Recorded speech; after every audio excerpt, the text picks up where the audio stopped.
அனைவருக்கும் வணக்கம். நாம் இப்போது விறுவிறுப்பான சுவாரஸ்யமான ஒரு குடும்ப நாவலை பற்றி பார்ப்போம் வாங்க. அன்று பகல் எல்லோரும் அடுத்த ஊருக்கு பெண் பார்க்க புறப்படுவதாக இருந்தார்கள். பிரயாணத்திற்கு வேண்டிய ஏற்பாடுகளை ஸ்வர்ணம் கவனித்துக் கொண்டிருந்தாள். பாதி விழிப்புடன் படுத்திருந்த ரகுபதியின் காதுகளில் வீணையுடன் இழைந்து வந்த மத்தியமாவதி ராகம் விழுந்து பரவசமூட்டியது. மத்தியமாவதியுடன் சரஸ்வதி அநேகமாக பாட்டை முடித்து விடுவாள் என்பது அவனுக்கு தெரியும். படுக்கையில் எழுந்து உட்கார்ந்து சோம்பல் முறித்துக் கொண்டிருக்கும் ரகுபதியின் படுக்கை அறை வாயிற்படியில் சரஸ்வதி வந்து நின்று, அத்தான், இன்றைக்கு கூட என்ன இவ்வளவு தூக்கம்? சாவித்திரியை கைப்பிடிக்கப் போகும் சத்தியவானாகினி இப்படி சோம்பேறியாக இருக்கலாமா அத்தான்? காஃபி ஆறி போகிறதாம். அத்தை ஒரு பாட்டம் சமையலில் இருந்து கொண்டு கத்துகிறாள். ஹம் ஹம் எழுந்திரு அத்தான், எழுந்திரு. இல்லாவிட்டால் திருப்பள்ளி எழுச்சி பாடினால்தான் எழுந்திருப்பாயோ என்று பரிகாசம் தொனிக்க உற்சாகத்துடன் ரகுபதியின் அரை தூக்கத்தை கலைத்து விட்டாள். ரகுபதி ஆச்சரியத்துடன் சரஸ்வதியின் முகத்தை பார்த்தான். பிறகு, அப்படியானால் நேற்று வந்து போனார்களே, அவர்கள் வீட்டு பெண்ணுக்கு சாவித்திரி என்று பெயரா? சரசு என்று கேட்டான். ஆமாம் அத்தான், புராணத்து சாவித்திரிக்கு இவளுக்கு ரொம்ப வித்தியாசம் இருக்கும். அம்மா அப்பாவுக்கு ரொம்ப செல்ல பெண்ணாம். பாட்டி ஒருத்திக்கு அருமை பேத்தியாம். 4 பேருடன் பிறந்தவளாக இருந்தாலும் தனிக்காட்டு ராணி மாதிரி அதிகாரம் செய்வாளாம். சரஸ்வதி குறும்பு புன்னையுடன் தலை பின்னலை கையில் முறுக்கிக் கொண்டே ரகுபதியை பார்த்து இவ்விதம் கூறினாள். ஓஹோ, உனக்கெல்லாம் தெரிந்திருக்கிறதே. சரசு, நான் சொல்கிறேனே என்று கோபித்து கொள்ளாதே. நீ சங்கீதம் பயில்வதை விட்டுவிட்டு ஏதாவது பத்திரிகையாளத்தில் வேலைக்கு சேர்ந்தாயானால் இந்த மாதிரி சரடு விடுவதில் அர்த்தம் உண்டு என்றான் ரகுபதி சிரித்து கொண்டே. ஐயையோ, சரடா இல்லை அத்தான், நிஜமாகத்தான் சொல்கிறேன். பெண்ணின் தகப்பனாரே அத்தையிடம் தம் பெண்ணை பற்றி பிரதாபங்களை வாயோயாமல் அளந்து கொண்டிருந்தார் என்றாள் சரஸ்வதி. அவர்கள் இருவரும் மேற்கொண்டு தொடர்ந்து வம்பிழப்பதற்கு முடியாமல் அடுப்பங்கரையிலிருந்து அதிகாரத்துடன் ஒரு குரல் அவர்கள் இருவரையும் அதட்டியது. சரசு, பேச ஆரம்பித்தால் ஓயமாட்டாயே நீ. அவனும்தான் என்ன பாட்டு பைத்தியம், பேச்சு பைத்தியமும் கூட என்று அத்தை ஸ்வர்ணம் அதட்டினாள். சரஸ்வதி மாடிப்படியில் மெதுவாக இறங்கினாள். சிந்தை அறிந்து வாடி செல்வக்குமரன், சிந்தை அறிந்து வாடி என்று பாடிக்கொண்டு அத்தானை பார்த்து கலகலவென்று சிரித்தாள் அந்த பெண் சரஸ்வதி. சிரிப்பில் சேர்ந்து கண்ட ஸ்வர்ணம் சரஸ்வதியின் அருகில் வந்து வாஞ்சையுடன் அவள் தலையை தடவி கொடுத்தாள். பிறகு, சரசு, நீ என்னதான் உன் அத்தானுடன் கபடமில்லாமல் பழகினாலும் பிறர் தவறாக நினைப்பார்கள் அம்மா. போகிற இடத்திலெல்லாம் நீ பேசாமல் இருக்கிறதில்லை. இந்த காலத்தில் நல்லது எது கெட்டது எது என்பதை யார் ஆராய்ந்து பார்க்கிறார்கள்? நான் சொல்கிறேனே என்று கோபித்துக் கொள்ளாதே சரசு என்றாள் ஸ்வர்ணம். சரஸ்வதி அன்புடன் அத்தை ஏறிட்டு பார்த்தாள். நான் தான் உங்களுடன் பெண் பார்க்க வரப்போகிறதில்லையே அத்தை, நீங்கள் ஏன் கவலைப்பட வேண்டும் என்று கபடமில்லாமல் கேட்டாள். ஸ்வர்ணத்தின் கண்ணில் நீர் நிறைந்து விட்டது. துஷ்டதனம் செய்யும் குழந்தையை தாய் அதட்டியதும் அதன் பிடிவாதம் அதிகமாவதைப் போல் இருந்தன சரஸ்வதியின் பதிலும் செய்கையும். உன்னை நான் என்ன சொல்லிவிட்டேனே சரசு? லட்சணமாக கன்னிப்பெண்ணாக என்னுடன் வராமல் அழகாக இருக்கிறது. நான் ரகுவை அழைத்து போய் அவர்கள் எதிரில் நிறுத்துவது? நீ வராவிட்டால் பாட்டு பரீட்சையைத்தான் யார் நடத்துவது? போ போ, புறப்படுவதற்கு ஏற்பாடு செய்து கொள் போ என்று உரிமையுடன் சரஸ்வதி அதட்டினாள் ஸ்வர்ணம். அது என்னவோ வாஸ்தவம். அத்தான் ஒரு பாட்டு பைத்தியம் என்று தெரிந்த சரஸ்வதி பெண் பார்க்க போகும் இடங்களிலெல்லாம் ஒரு சிறிய சங்கீத பரீட்சையை வைத்து விட்டாள் எனலாம். சில பெண்கள் 60 கீர்த்தனங்கள் பாடம் என்று சொல்லிவிட்டு பவுக்கு வித்தியாசம் தெரியாமல் விழித்தார்கள். சிலரின் சங்கீதம் ஒரே சினிமா மயமாக இருந்தது. கச்சிதமாக 4 பாட்டுகள் பாடுகிறேன் என்று அதுவரையில் பார்த்த பெண்கள் யாருமே முன்வரவில்லை. சரஸ்வதி ஒரு தினம் விளையாட்டாக ரகுபதியிடம், அத்தான், உனக்குத்தான் வீணை வாசிக்க தெரியுமே, சங்கீதமே தெரியாத பெண்ணாக பார்த்து கல்யாணம் பண்ணி கொண்டு விடேன். பிறகு நீயே பாட்டு கற்றுக் கொடுத்து விடலாம் என்றாள். ஆமா, கல்யாணம் ஆன பிறகு பிள்ளைகள் மாமனார் வீட்டில் இருந்து கொண்டு மேற்படிப்பு படித்து பாஸ் செய்கிற லட்சணம் போலத்தான் இதுவும் இருக்கும் என்றாள் அத்தை சர்ணம் சிரித்து கொண்டே. அத்தனுடைய சுபாவம் அப்படி இல்லை அத்தை, அவனுக்கு லட்சியம் ஒன்றுதான் முக்கியம் என்றாள் சரஸ்வதி.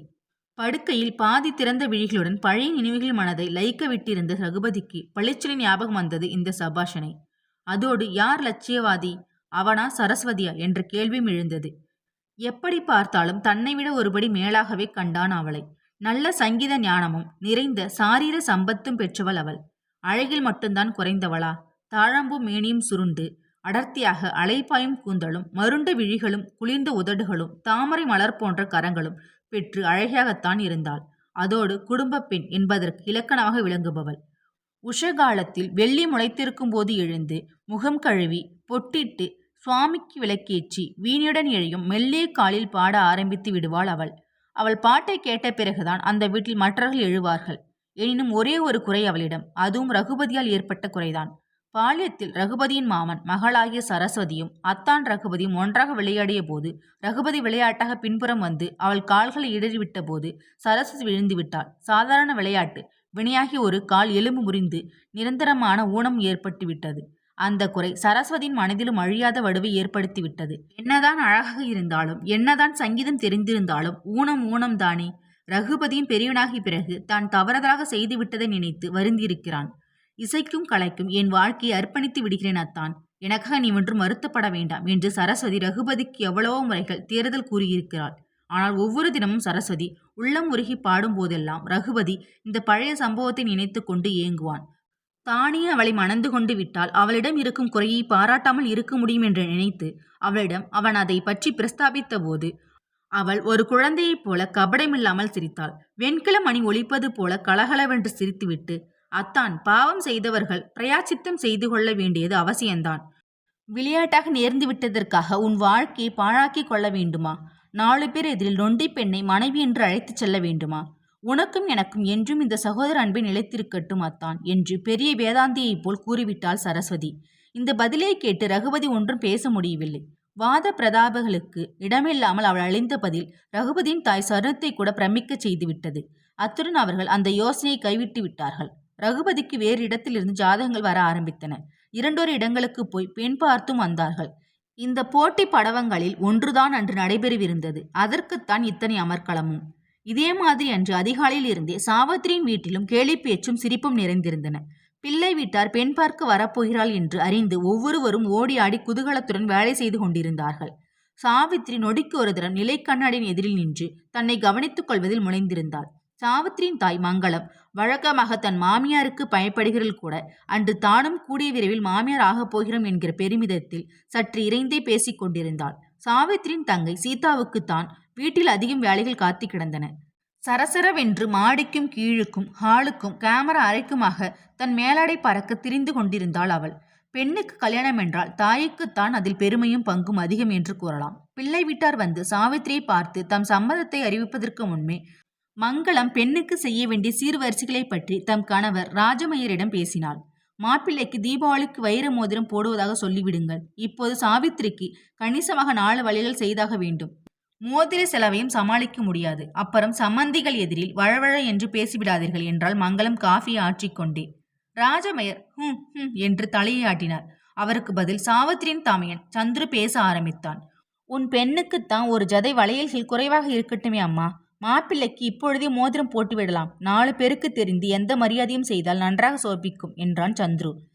அந்த வீட்டில் தனக்கு தெரியாமல் ஒன்றும் நடக்கக்கூடாது என்கிற சூழ்ச்சியை சேர்ந்தவள் சாவித்திரியின் பாட்டி. ஆகவே ரொம்ப நன்றாக இருக்கிறதே. கல்யாணம் பண்ணுகிற குழந்தைக்கு கை நிறைய வளையல் வேண்டாமாடா அப்பா என்று கேட்டாள் பாட்டி. இவ்வளவு வாத பிரதிவாதிகளுக்கும் ராஜமையர் தலையை கூட அசைக்காமல் சாய்வு நாற்காலில் சாய்ந்து கம்பீரமாக புன்னகை செய்து கொண்டு படுத்திருந்தார். குடும்பத் தலைவர் என்கிற அந்தஸ்து எவ்வளவு பொறுப்பு வாய்ந்தது என்பதை நினைத்து அவர் யோசனையில் ஆழ்ந்திருந்தார் என்று கூறலாம். வீட்டிலேயே கல்யாண சீர்வரிசைகளை பற்றி ஒவ்வொருத்தொரு அபிப்பிராயமும் ஒவ்வொரு விதம் இருக்கிறது. பணச்செலவை எப்படியோ சரிகட்டி சமாளிக்கும் திறன் அவரிடம் தானே இருக்கிறது. அதை பற்றி யாராவது நினைத்து பார்த்தீர்களா? இவ்வாறு எண்ணித்தான் அவர் புன்னகை புரிந்திருக்க வேண்டும். ராஜமையர் காஃபி சாப்பிட்ட பிறகு மங்களம் டம்ளரை எடுத்துக்கொண்டு, ஒன்றுக்கும் உங்கப்பா வாயை திறக்க மாட்டார். வீடு பற்றி எரிந்தால் கூட அது என்ன புகைச்சல் என்று கேட்கிறவராயிற்றே என்று கூறிக்கொண்டு விசுக்கென்று சமையற்கட்டுக்கு எழுந்து சென்று விட்டாள். அதற்கும் ஒரு சிரிப்பு சிரித்துவிட்டு ராஜமையர், சீதா, அவர்கள் எல்லோரும் வருவதற்கு 3 மணி ஆகும். அதற்குள் சாவித்திரியின் அலங்காரமெல்லாம் முடிந்துவிடும் அல்லவா என்று மகளை கூப்பிட்டு விசாரித்தார். சீதா ஏதோ வேலையாக அந்த பக்கம் வந்தவள் தகப்பனார் கேட்ட கேள்விக்கு பதில் கூறாமல் 2 கரங்களிலும் 4 பட்டு புடவைகளை வாரி எடுத்துக்கொண்டு அவர் கேட்டதற்கு தலையை மட்டும் அசைத்துவிட்டு அந்த வீட்டு காமரா அறைக்குள் சென்று கதவை தாழிட்டு கொண்டாள். அந்த அறைக்குள் சாவித்திரி பீரோவில் இருக்கும் ஒவ்வொரு புடவையாக எடுத்து மத்தியானம் பிள்ளை வீட்டார் வரும்போது எதை உடித்து கொண்டால் அழகாக இருக்கும் என்று ஆராய்வதில் முனைந்திருந்தாள். அவளிடமிருந்து 7-8 பட்டு புடவைகளில் ஒன்றாவது அவள் மனதுக்கு பிடித்ததாக இல்லை. கடையிலிருந்து வாங்கும்போது என்னவோ அந்த புடவைகளை ஆசையுடன் தான் வாங்கி கொண்டாள். நாளைக்கொரு மோஸ்தரும் வேலைக்கொரு அலங்காரமுமாக மாறி மாறி வரும் புடவை ரகங்களை பார்த்தபோது அந்த புடவைகள் அவளுக்கு பழைய ரகங்களாக தோற்றமளித்தன. சலிப்புடன் அவள் பீரோவை பட்டென்று மூடும்போது சீதா கதவை திறந்து கொண்டு உள்ளே வந்தாள். கையிலிருந்த புடவைகளை சோஃபாவில் போட்டுவிட்டு, எதையாவது சீக்கிரம் நிச்சயம் பண்ணு சாவித்திரி, எனக்கு கொள்ளை வேலை காத்து கிடக்கிறது என்று கூறினாள் தமக்கையிடம். சாவித்திரியும் சீதாவும் உடன் பிறந்த சகோதரிகளாக இருந்தாலும் குணத்தில் ஒருவருக்கொருவர் அதிக வித்தியாசத்தை படைத்தவர்கள். எவ்வளவு ஆடை ஆபரணங்கள் இருந்தாலும் சாவித்திரியின் மனம் போதும் என்று ஒப்புக்கொள்ளாது. சீதாவுக்கோ சாதாரண வாயில் புடவை இருந்தால் போதும். இருவருக்கும் பெற்றோர்கள் ஒரே மாதிரி ஆடை ஆபரணங்கள் வாங்கி அளித்திருந்தாலும் சீதாவின் பொருள்கள்தான் சாவித்திரிக்கு பிடித்தமானவைகளாக இருக்கும். சாவித்ரி சோஃபாவில் கிடந்த புடவைகளை புரட்டி பார்த்தாள். தன்னுடையவாக இருந்தால் நலங்கிவிடுமே, மடிப்பு கலந்திடுமே என்று யோசனை செய்திருப்பாள். சீதாவின் புடவைகள் தாமே அவைகள். அவைகள் எப்படி போனால் என்ன? புடவைகளை இப்படியும் அப்படியும் புரட்டி பார்த்துவிட்டு, ஏண்டி, இந்த கனகாம்பர கலர் கிரேப் புடவையை உடுத்திக் கொள்கிறேனே, நீ இதைத்தான் செலக்ட் பண்ணி இருக்கிறாயா என்ன என்று நிருஷ்டமாக கேட்டாள் சீதாவை பார்த்து சாவித்ரி. பெண் பார்க்க வருவது உன்னையே தவிர என்னையல்ல சாவித்ரி, உனக்குத்தான் தெரியுமே எனக்கு இந்த பகட்டான புடவையெல்லாம் பிடிக்காது என்று. சாவதானமாக பழித்த சீதா தான் பொறுக்கி எடுத்த புடவையை வைத்துவிட்டு மற்றவைகளை திருப்பவும் பீரோவில் அடுக்கி வைப்பதற்கென்று தன்னுடைய அறைக்குள் திரும்பினாள். இதற்குள்ளாகவே சமையலறையில் சிறு பூகம்பம் ஒன்று ஏற்பட்டு விட்டது என்றும் கூட கூறலாம். ஜபமாலை உருட்டி கொண்டு உட்கார்ந்திருந்த பாட்டி தம் நாட்டு பெண் மங்களத்தை பார்த்து திடீரென்று ஒரு கேள்வி கேட்டாள். என்ன உயர்வு என்று இந்த வரனை நிச்சயம் பண்ணி இருக்கிறீர்கள்? பிள்ளைக்கு வேலை இல்லையாமே, சொத்து இருந்து விட்டால் போதுமா? புருஷனால் லட்சணமாய் வேலை பார்க்காமல் பொழுது விடிந்து பொழுது போனால் வீட்டை சுற்றி சுற்றி வந்து கொண்டு கேட்க சகிக்கவில்லை என்று பாட்டி கோபத்துடன் கூறிவிட்டு வேகமாக ஜபமாலை உருட்டினாள். மங்களத்துக்கு கோபம் பொத்து கொண்டு வந்தது. அந்த நாளில் ராஜமயர் உத்தியோகம் பண்ணி கிழித்தது அவளுக்கு தெரிந்ததுதானே. இருந்த வேலையையும் ஒரே நாளில் சத்தியாகிரகம் பண்ணி ஜெயிலுக்கு போகிறேன் என்று ஆரம்பித்து ராஜினாமா செய்தவராயிற்றே. பிறகு சீதா பிறக்கிற வரைக்கும் பத்திரிகைகளுக்கு விஷயதானம் செய்து குடும்பம் நடத்தவில்லையா? மாமியாருக்கு இதெல்லாம் மறந்து போனதை பற்றி மங்களத்துக்கு கோபமும் ஆத்திரமும் ஏற்பட்டன. அடுப்பில் காய்ந்து கொண்டிருந்த நெய்யில் முந்திரி பருப்பையும் திராட்சையும் போட்டு வறுத்து கொண்டே மாமியாருக்கு பதில் கூறாமல் இருந்தாள் மங்களம். உருட்டி கொண்டிருந்த ஜபமாலியை சம்புடத்தில் வைத்துவிட்டு 2 உத்திரணி ஜலத்தை ஆசமணியம் செய்தாள் பாட்டி. பிறகு கூட பிறந்தவர்கள் எத்தனை பேராம் என்று கேட்டாள் நாட்டு பெண்ணை. இனிமேலும் பதில் கூறாமல் இருக்க முடியாது என்று தெரிந்து, ஒரே பிள்ளைதான், பிக்கல் பிடுங்கள் ஒன்றும் கிடையாது, தகப்பனார் வேண்டியது சம்பாதித்து வைத்திருக்கிறார், பிள்ளைக்கு சங்கீதம் என்றால் ரொம்ப ஆசையாம், சீக்கிரத்திலேயே சங்கீத பள்ளிக்கூடம் ஒன்று ஆரம்பிக்கப் போகிறானாம் என்றாள் மங்களம். பாட்டு பள்ளிக்கூடம் வைப்பது ஒரு உத்தியோகமா? போகிறதே இந்த காலத்து பிள்ளைகளுக்கு புத்தி. ஆயிரமாக கொட்டி பரீட்சையை பாஸ் பண்ணிவிட்டு செருப்பு கடை வைத்து சம்பாதிக்கிறேன் என்று ஆரம்பிக்கவில்லையா நம்ம சுப்பிரமணியம் பிள்ளை குண்டு? கர்மம் கர்மம் என்று தலையில் 2 போட்டு கொண்டாள் பாட்டி. பாட்டிக்கு வயசு 70 ஆனாலும் வீட்டில் நடக்கும் ஒவ்வொரு விஷயம் தனக்கு தெரியாமல் நடக்கக்கூடாது என்கிற எண்ணம் வாய்ந்தவள். பிள்ளைகளை வளர்த்து பெரியவர்கள் ஆக்கியாயிற்று. பெண்களும் புக்ககம் போய்விட்டார்கள். பேரன் பேத்திகள் வீடு நேர இருக்கிறார்கள். செய்த வேலைகள் போதும், இனி ஓய்வே பெறலாம் என்கிற எண்ணம் பாட்டிக்கு கிடையாது. நாம் ஒன்றிலும் தலையிடக்கூடாது. கிருஷ்ணா ராமா என்று காலத்தை ஓட்ட வேண்டும் என்று பாட்டி அநேக முறைகள் மனதை வைராக்கியத்துக்கு இழுத்து வந்திருக்கிறாள். அந்த வைராக்கியம் அரை நிமிஷம் கூட நிலைக்காது. மாமியாருக்கு நாட்டு பெண்ணுக்கும் ஏதாவது ஒரு காரணத்தை பற்றி தினம் சண்டையும் பூசலும் ஏற்படும். இருவரும் நாள் கணக்கில் பேச மாட்டார்கள். ஆனால் பாட்டி சாப்பிடாமல் மங்களம் அந்த வீட்டில் ஜலபானம் பண்ண மாட்டாள். வயசால மனுஷி என்கிற மரியாதையும் அபிமானமும் தான் காரணம். ராஜமையருக்கு இலை போட்டு பரிமாறும் போதே மாமியாருக்கும் இலை போட்டு விடுவாள் மங்களம்.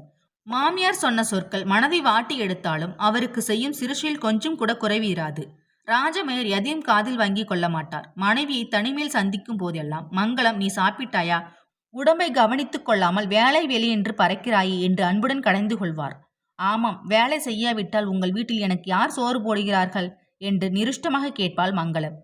உங்கள் வீடா? அடி அசடே, வீட்டுக்கு நீதானே எஜமானி, நீதானே இந்த கிருகத்தில் அன்னபூர்ணியாக இருக்கிறாய், நான் கூட உன்னிடம்தானே தேகி என்று வரவேண்டும் என்று கூறி அவள் கரங்களை அன்புடன் பற்றி தம் கைகளில் சேர்த்து கொள்வார்.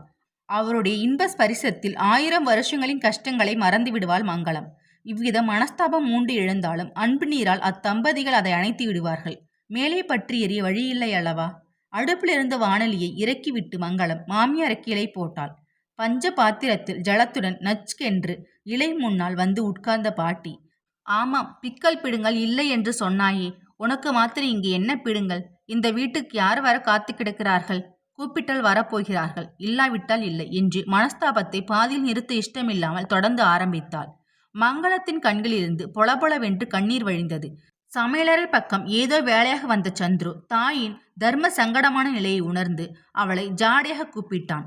மாப்பிள்ளை வந்து, நாளைக்கு பேரன் பேத்தி எடுக்கப் போகிறாய், எதற்கெடுத்தாலும் குழந்தை மாதிரி அடித்து கொண்டு நிற்கிறாயே அம்மா, பாட்டி சொல்வதை காதில் வாங்காமல் உன் வேலையை கவனிக்க மாட்டாயா என்று சந்துரு அவளை அன்புடன் கடிந்து கொண்டான். மாலை 4 மணிக்கு சரஸ்வதி, ஸ்வர்ணம், ரகுபதி மூவரும் ராஜமயர் ரயிலடிக்கு அனுப்பியிருந்த மாட்டு வண்டியில் சாவித்திரியின் வீட்டுக்கு வந்து சேர்ந்தார்கள். வாருங்கள் அம்மா, வா அம்மா என்று மங்களம் வாய் நிறைய உபச்சாரத்துடன் கூப்பிட்டு எல்லோரையும் உள்ளே அழைத்து போனாள்.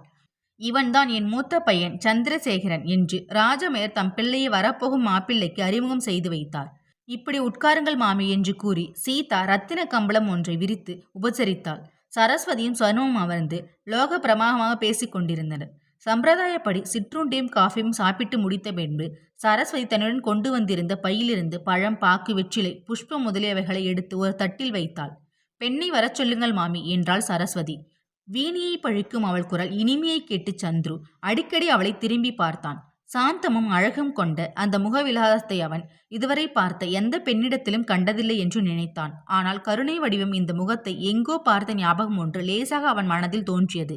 எங்கே பார்த்திருக்க முடியும்? போன வருஷம் வடக்கே போய் வந்தானே, அங்கே யாரையாவது கண்டிருப்பானா?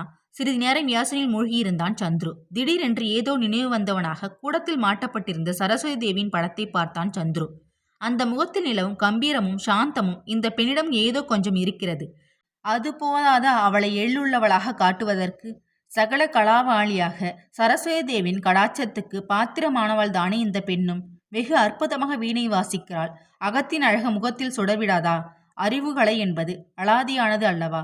சந்துருவின் கண்களை சரஸ்வதி நீண்ட நயங்கள் சந்தித்து பூமியை நோக்கி தாழ்ந்தன. அவன் தன்னையே விழுங்கிவிடுவதைப் போல் பார்ப்பதை அறிந்த சரஸ்வதி, அத்தான் பெண்ணை சரியாக பார்த்துக்கொள், பிறகு ஏதாவது குறை சொல்லாதே என்று கூறி முறுவலித்தாள். சந்துரு சுயநினைவு வந்தவனாக திரும்பி பார்த்தான். சாவித்திரி பெரியவர்கள் எல்லோருக்கும் நமஸ்காரம் செய்துவிட்டு உட்கார்ந்தாள். பெண்ணை நல்லதாக ஒரு பாட்டு பாடச் சொல்லுங்களேன் மாமி என்றாள் சரஸ்வதி. எங்கள் வீட்டில் யாருக்குமே நன்றாக பாடத் தெரியாது என்று கூறினாள் சீதா சரஸ்வதியை பார்த்து. தெரியாது, சமைக்க தெரியாது, குடும்பம் நடத்த தெரியாது, பாடத் தெரியாது, பேசத் தெரியாது. இந்த தெரியாது என்கிற சொல் எவ்வளவு பேரை காப்பாற்றுகிறது தெரியுமா? பாவம், அவனுக்கு ஒன்றுமே தெரியாது என்று பிறரை அனுதாபப்பட செய்கிறதும் இந்த தெரியாது என்கிற சொல்தான். இந்த வீட்டில் யாரோ பாட்டு கற்றுக்கொள்கிறார்கள். அதற்கு அத்தாட்சியாக அதோ தம்பூர் வைத்திருக்கிறது. ஏன் சார், ஒருவேளை படித்து படித்து எண்ணத்தை புரட்டு போகிறோம் என்று நீங்கள் பாட்டு கற்றுக்கொள்கிறீர்களோ என்று கேலி பொன்னைகளுடன் ரகுபதி சந்துருவை பார்த்து கேட்டுவிட்டு சாவித்திரி குறும்பாக பார்த்தான். சாவித்திரி கோபத்தால் முகம் சிவக்க சீதாவை பார்த்தாள். நாளெல்லாம் வளவளவென்று அரட்டை அடித்து கொண்டிருப்பாயி, இப்போது என்ன ஒரே பேசா மடந்தையாகிவிட்டாயே நீ என்று கேட்பது போல் சாவித்திரி கோப கண்களால் தன் தங்கையை பார்த்தாள். சீதா அர்த்த புஷ்டியுடன் ஒரு சிரிப்பை சிரித்தாள். அப்புறம் ரகுபதியின் பக்கம் திரும்பி, வீணாக சாவித்திரியின் பேரில் சந்தேகப்படாதீர்கள். நான் தான் இந்த வீட்டில் பாட்டு கற்றுக்கொள்கிறவள். எனக்காகத்தான் தம்பூர் வாங்கியிருக்கிறார்கள். சாவித்திரி அதை தன் விரல்களும் தொட்டதில்லை என்று கூறிவிட்டு கழுக்கென்று சிரித்தாள். அப்படியானால் யாராவது பாட்டு தெரிந்தவர்கள் தான் 2 பாட்டுகள் பாடக்கூடாதா? என்ன சரசு, இந்த புனையும் பாலை குடிக்குமா என்று உட்கார்ந்திருக்கிறாயே, நீதான் பாட. கல்யாண பெண் தான் பாட வேண்டும் என்று எந்த சாஸ்திரத்திலாவது சொல்லியிருக்கிறதா என்று ரகுபதி உரிமையுடன் சரஸ்வதியிடம் கூறினான். பாடித்தான் ஆக வேண்டும் என்றால் கட்டாயம் பாடிவிடுகிறேன் அத்தான் என்று சரஸ்வதி கூறிவிட்டு சீதாவின் பக்கம் திரும்பி, சீதா, நீ போய் தம்பூரை எடுத்து வா அம்மா என்றாள். சரஸ்வதி பாடப் போகிறாள் என்பதை கேட்டவுடன் சந்துருவின் மனம் சந்தோஷத்தில் ஆழ்ந்தது. தம்பூரை மீட்டிக்கொண்டு மெல்லிய குரலில் அவள் பாட ஆரம்பித்ததும் அங்கிருந்தவர்கள் எல்லோரும் மெய்மறந்து உட்கார்ந்திருந்தனர். ஆகா, இவ்வளவு அழகும் சங்கீத நாணமும் உடைய பெண்ணை விட்டு அசலில் இவர்கள் பெண் தேடுவானேன் என்று சந்துரு நினைத்து வியந்தான். மங்களமும் விதியை நினைத்து ஆச்சரியப்பட்டாள். கூடத்தில் மாட்டியிருந்த சரஸ்வதி தேவியின் படத்திலிருந்தே மானிட உருகொண்டு இந்த பெண் வந்து உட்கார்ந்து பாடுகிறதோ என்று ஐயம் ஏற்படும் நிலையை சிருஷ்டித்து விட்டாள் சரஸ்வதி. அவள் உள்ளம் உருக பால் நிலைத்தூட்டும் தாயின் சால பறிந்து என்கிற பாடலை பாடிய போது எல்லோர் உள்ளமும் அந்த பக்தி பிரவாகத்தில் லயித்து அதிலே அழுந்திவிட்டன என்று கூறலாம். சரஸ்வதி கச்சிதமாக 4 கீர்த்தனங்கள் பாடி தம்பூரை உரைக்குள்ளிட்டு மூடி வைத்துவிட்டு உட்கார்ந்ததுதான் எல்லோரும் சுயநினைவை அடைந்தார்கள். நன்றாக பாடுகிறாளே, இந்த குழந்தைக்கும் கல்யாணம் ஆகிவிட்டதா என்று மங்களம் ஸ்வர்ணத்தை பார்த்து கேட்டாள்.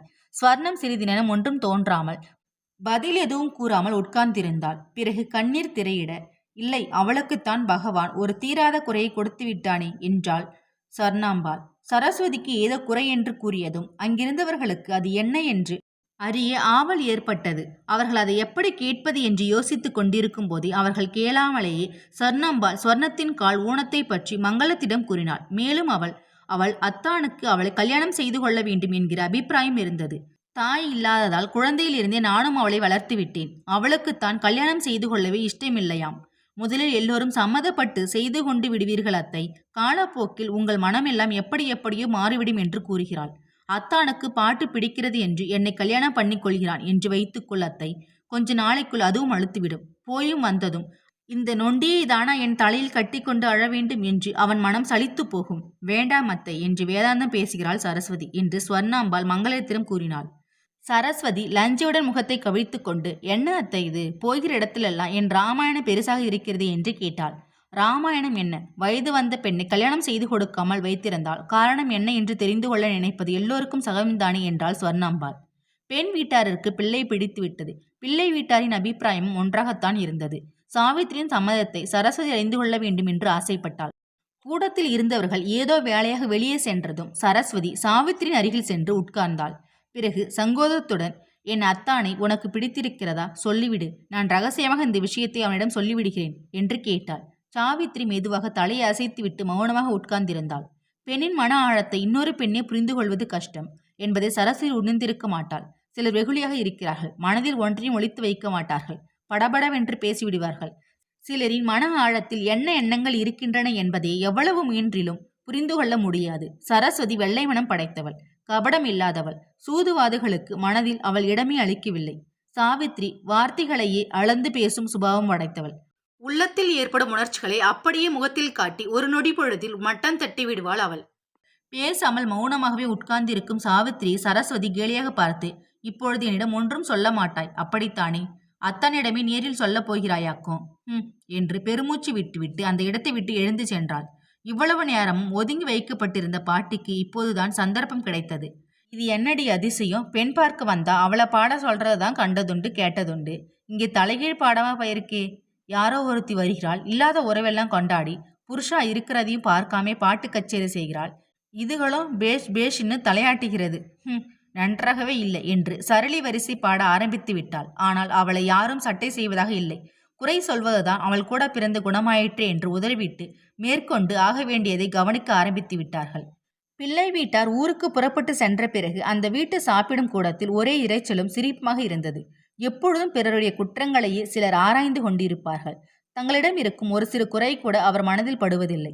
ஆமாம், என்ன பிரமாதமாக வீடு கட்டிவிட்டான், 3/4 அடி சுவர் வைத்து சேற்றி பூசி ஒழுங்கு பண்ணிவிட்டானாக்கும் என்று வாடகை வீட்டில் இருந்து கொண்டே வீடு கட்டுறவுகளை பழிக்கும் சுபாவமுடையவர்களை நாம் தினமும் சந்திக்கிறோம்.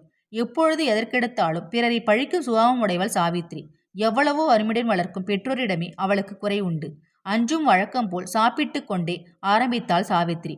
நானும் தான் பார்க்கிறேன், அந்த பெண் சரஸ்வதிக்கு என்ன அவர்கள் வீட்டில் அவ்வளவு சுதந்திரம்? வெட்கமில்லாமல் காலை சாய்த்து கொண்டு இவள் பெண் பார்க்க வரவில்லை என்று யார் அடித்தார்கள்? ஆமாண்டி அம்மா, நானும் கவனித்தேன். அத்தான் அத்தான் என்று வயது வந்த பிள்ளையோடு என்ன குழாவல் வெண்டு இருக்கிறது என்றாள் பாட்டி. சாதாரணமாக ஏதாவது அகப்பட்டால் கூட கண் காது மூக்கு வைத்து பேசுபவள் ஆயிற்றே பாட்டி. பேத்திடம் அதிக வாஞ்சை கொண்டவள் அவள். இந்த விஷயத்தில் மங்களத்துக்கும் பாட்டிக்கும் பல தகராறுகளும் சண்டைகளும் கிளம்போது அந்த வீட்டில் சர்வ சகஜம். சிறு குழந்தை மாதிரி உனக்கு யார் பேரிலாவது ஏதாவது சொல்லிக்கொண்டே இருக்க வேண்டும். இந்த புத்தியை விட்டுவிடு சாவித்ரி என்று சந்துரு அதட்டி கூறி அவளை கண்டித்தான். என்னடா அப்பா, அப்படி சொல்லிவிட்டேன், நீ பிரமாதமாக அவளுக்கு பரிந்து கொண்டு கிளம்புகிறாயே என்று வெடுக்கென்று கேட்டு அவனை பொசுக்கிடுவது போல் நிமிர்ந்து பார்த்தாள் சாவித்ரி. கிளம்புகிறது என்ன? உள்ளத்தை சொன்னால் உனக்கு கோபம் பொத்துக்கொண்டு வருகிறதே. பிறருடைய குறைகளை பற்றி நீ பேசிக்கொண்டிருந்தால் உன்னிடம் எவ்வளவு குறைகள் இருக்கின்றன என்பதை உனக்கு ஆராய்வதற்கு பொழுது இல்லாமல் போய்விடும். இனிமேல் உன் கல்யாணத்துக்கு அப்புறம் நீயும் சரஸ்வதி ஒரே வீட்டில் இருக்க வேண்டியவர்கள். இருவரும் ஒருவர் மனதை ஒருவர் அறிந்து பழக வேண்டியவர்கள். அப்படி இல்லாமல் சண்டை பிடித்து கொண்டு நின்றால் நன்றாக இருக்குமா சாவித்ரி என்று இதுவரையில் மௌனமாக இருந்த ராஜமயர் பெண்ணை அன்புடன் கடிந்து கொண்டார். அதிக அவசியம் நேர்ந்தலாயிற்று. அவர் பேச மாட்டார். தாய்க்கும் தம் மனைவிக்கும் ஏற்படும் மனஸ்தாபங்களை கூட அவர் காதில் போட்டுக் கொள்வதில்லையே.